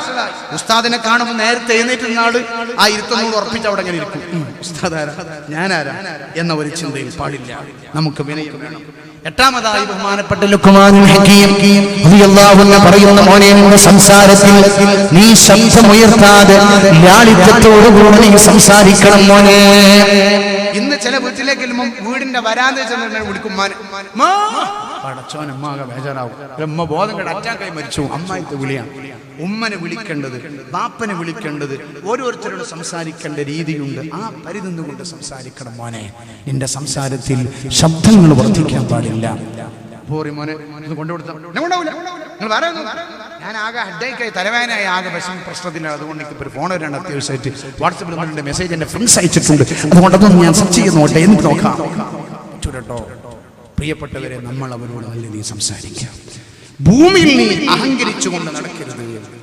നീ നടക്കും ആ ചെക്കൻ പോകണ്ട, എന്താ അവൻ്റെ പോക്കുണ്ട്, ഒരു അഹങ്കാരികളുടെ പോക്കാണെന്ന് നാട്ടിൽ നമ്മളെ പറ്റി പറയാൻ പാടില്ല. നമ്മൾ വിനയാനിതരായി നടക്കണം. നീ ഡിഗ്രിക്ക് പഠിക്കുന്നവനാണ്, MBBS പഠിക്കുന്നവനാണ്, നീ വലിയ ഒരു യൂണിവേഴ്സിറ്റിയിൽ പഠിക്കുന്ന സ്റ്റുഡൻസ് ആണ്, വിദ്യാർത്ഥിയാണ്. നീ അടുത്ത മാസം വലിയൊരു എന്തോ ഒരു സനത് വാങ്ങി ഇറങ്ങാനുള്ള ആളാണ്. നീ ആ ഒരു ഗൗരവത്തിലാണ് നടക്കുന്നത്. പറ്റുന്നട്ടോ ഭൂമിന്റെ മുകളിലൂടെ നീ വിനയാന്വിതനായി അഹങ്കാരമില്ലാ നടക്കണം. മഹാനായ ലുഖ്മാനുൽ ഹകീം റളിയല്ലാഹു അൻഹു മകനോട് ഉപദേശിച്ച ഉപദേശത്തിലെ ഈ 9 ഉപദേശങ്ങൾ ഈ സദസ്സിന് സമർപ്പിച്ചുകൊണ്ട് ഞാൻ എന്റെ എളിയ ഭാഷണം അവസാനിപ്പിക്കുകയാണ്. അള്ളാഹു നമുക്ക് ഖൈർ നൽകട്ടെ. അള്ളാഹു നമുക്ക് ചിന്തിക്കുവാനും മനസ്സിലാക്കുവാനും നന്മയെ ഉൾക്കൊള്ളുവാനുമുള്ള തൗഫീഖ് അള്ളാഹു നമുക്ക് പ്രദാനം ചെയ്യട്ടെ. അതുകൊണ്ട് പ്രിയപ്പെട്ടവരെ, നമ്മുടെ നാടും നമ്മുടെ വീടും ഒക്കെ ആകണം. നന്മയോട് നമ്മൾ സഹകരിക്കണം. മജ്‌ലിസ് നൂറിന്റെ വാർഷികത്തിൽ മാത്രമല്ല, മാസത്തിലെ മജ്‌ലിസ് നൂർ നമ്മൾ പങ്കെടുക്കണം. സമസ്ത കേരള ജംഇയ്യത്തുൽ ഉലമയുടെ പ്രവർത്തനങ്ങൾ, SKSFന്റെ പ്രവർത്തനങ്ങൾ, SYSന്റെ പ്രവർത്തനങ്ങൾ നമ്മൾ ശക്തിപ്പെടുത്തണം. അതിന്റെ പ്രവർത്തനങ്ങൾ വിപുലമാക്കുവാനും അതിന്റെ മുന്നണി പോരാളികളാകാനും ധാർമ്മിക ബോധവും മൂല്യവുമുള്ള ഒരു മഹത്തായ സംവിധാനം ഇവിടെ ഊട്ടി വളർത്തുന്ന സമസ്ത കേരള ജംഇയ്യത്തുൽ ഉലമയുടെ ആശയങ്ങളെയും ആദർശങ്ങളെയും നെഞ്ചോട് ചേർത്ത് വെച്ചുകൊണ്ട് സമസ്തയും മഹിതമായ ആദർശ പ്രസ്ഥാനത്തിന്റെ കാവൽഭടന്മാരായി ജീവിക്കാൻ നമ്മുടെ മക്കളും സന്നദ്ധരാകണം, തയ്യാറാകണം. നമ്മുടെ പ്രിയപ്പെട്ട മക്കളെയൊക്കെ ഇത്തരം ധാർമ്മിക മൂല്യമുള്ള സംഘടനകളുമായി നമ്മൾ ബന്ധപ്പെടുത്തുകയും ആ സംഘടനാ സംവിധാനം നമ്മുടെ നാട്ടിൽ വളർന്ന് പന്തലിച്ച് ഇസ്ലാമികമായ പ്രചരണങ്ങളും വളരെയധികം മുന്നോട്ട് പോകുന്ന ഒരു നാടായി ഈ നാട്ടിനെ മാറ്റാൻ അള്ളാഹു നമുക്ക് തൗഫീഖ് നൽകട്ടെ. നമ്മുടെ പൂർവികരായ മഹാരഥന്മാരായ ആലിമീങ്ങൾ വഴി നടന്ന ഇസ്ലാമിന്റെ അന്തസ്സിലും ഓജസ്സിലും തേജസ്സിലും നിലനിന്നുകൊണ്ട് മരിക്കുന്ന സമയത്ത് ഈമാനോടുകൂടെ മഹാനായ ശൈഖുനാ ശംസുൽ മരിച്ചതുപോലെ, കണ്ണിയത്തോര് മരിച്ചതുപോലെ, മഹാനായ പാങ്ങൽ ഉസ്താദ് മരിച്ചതുപോലെ, മഹാനായ പാറന്നൂർ ഉസ്താദും പറവണ്ണ ഉസ്താദും, മഹാനായ ശൈഖുനാ ഹൈദർ മുസ്ലിയാരും, മഹാനായ ബഹുമാനപ്പെട്ട കാളമ്പാട് ഉസ്താദും, ബഹുമാനപ്പെട്ട സൈനുൽ ഉലമ ചെറുശ്ശേരി ഉസ്താദും ഒക്കെ മരണപ്പെട്ടതുപോലെ അവസാന സമയത്ത് ലാ ഇലാഹ ഇല്ലല്ലാഹ് ചൊല്ലി മരിക്കാറ്, ലാ ഇലാഹ ഇല്ലല്ലാഹ് എന്ന് മരിക്കുന്ന സമയത്ത് ഉച്ചരിച്ച് മരിച്ച മഹാന്മാരുടെ പ്രസ്ഥാനവുമായി ബന്ധപ്പെടാൻ അല്ലാഹു തൗഫീഖ് നൽകി അനുഗ്രഹിക്കട്ടെ എന്ന് മാത്രം ദുആ ചെയ്തുകൊണ്ട് അവസാനിപ്പിക്കുന്നു. നിങ്ങളൊക്കെ എനിക്ക് വേണ്ടി ദ്വാരക്കണം. നമ്മുടെ KSRയിലൂടെ ഈ പരിപാടികളൊക്കെ ഒരുപാട് ആളുകൾ വീക്ഷിച്ചുകൊണ്ടിരിക്കുന്നുണ്ട്. ലോകത്തിന്റെ ഒരുപാട് ഭാഗത്തു നിന്ന് അല്ലാഹു തആല അവർക്കൊക്കെ എല്ലാവിധ ഖൈറുകളും പ്രദാനം ചെയ്യട്ടെ. ആ പാവപ്പെട്ട സഹോദരന്മാരെ ഒരുപാട് ആളുകൾ വിദേശികളായിരിക്കും, അതിലധികം ആളുകളും അല്ലാഹു തആല അവരുടെ ജോലിയിലും സമ്പത്തിലും അവരുടെ സ്ഥാപനങ്ങളിലുമൊക്കെ അല്ലാഹു ബർക്കത്ത് ചെയ്യട്ടെ. നമ്മുടെ ഈ പരിപാടിയിൽ നേരിട്ട് പങ്കെടുക്കാൻ കഴിയാതെ ഇതിലൊക്കെ പങ്കെടുക്കണമെന്ന് അതിയായ ആഗ്രഹം ഒരുപാട് പ്രവാസികൾക്ക്, പക്ഷേ അവരുടെ ജോലിയും പ്രയാസങ്ങളും കാരണം അവർക്ക് എത്തിപ്പെടാൻ സാധിക്കുന്നില്ല. എങ്കിലും ഇത്തരത്തിലുള്ള പരിപാടികളൊക്കെ വീക്ഷിച്ച് ഇതിനോട് കൈക്കതാട്ടം പ്രകടിപ്പിച്ച് അവർ നടത്തുന്ന ഈ നല്ല ഒരു സേവനം, ഈ സദസ്സിൽ പങ്കെടുത്തവരുടെ പുണ്യം അല്ലാഹു തആല അവർക്ക് കിട്ടാൻ കാരണമാക്കട്ടെ. അല്ലാഹു തആല ഈ KSR സംവിധാനത്തിലൂടെ ഈ പരിപാടികൾ വീക്ഷിക്കുന്ന എല്ലാവർക്കും അർഹമായ പ്രതിഫലം നന്മയും അല്ലാഹു നൽകട്ടെ. അതിനുവേണ്ടി നമുക്ക് സംവിധാനം ഒരുക്കിയ ബഹുമാനപ്പെട്ട നമ്മുടെ ജിഫ്രി തങ്ങൾ അവർക്ക് അല്ലാഹു തആല ദീർഘായുസ്സും ആഫിയത്തും ആരോഗ്യവും പ്രദാനം ചെയ്യട്ടെ. അദ്ദേഹത്തിന്റെ ഈ പ്രവർത്തനം അല്ലാഹു ഒരുപാട് നന്മയുള്ള പ്രവർത്തനങ്ങളാക്കി അല്ലാഹു പ്രതിഫലമുള്ള അമലാക്കി മാറ്റട്ടെ. നിങ്ങൾക്ക് ദുആ ചെയ്യണം. മുസ്ലിക്കും ബിദ്ദുആ വ ആഖിറു ദഅവാനാ അൽഹംദുലില്ലാഹി റബ്ബിൽ ആലമീൻ. അസ്സലാമു അലൈക്കും വറഹ്മത്തുള്ളാഹി വബറകാതുഹു.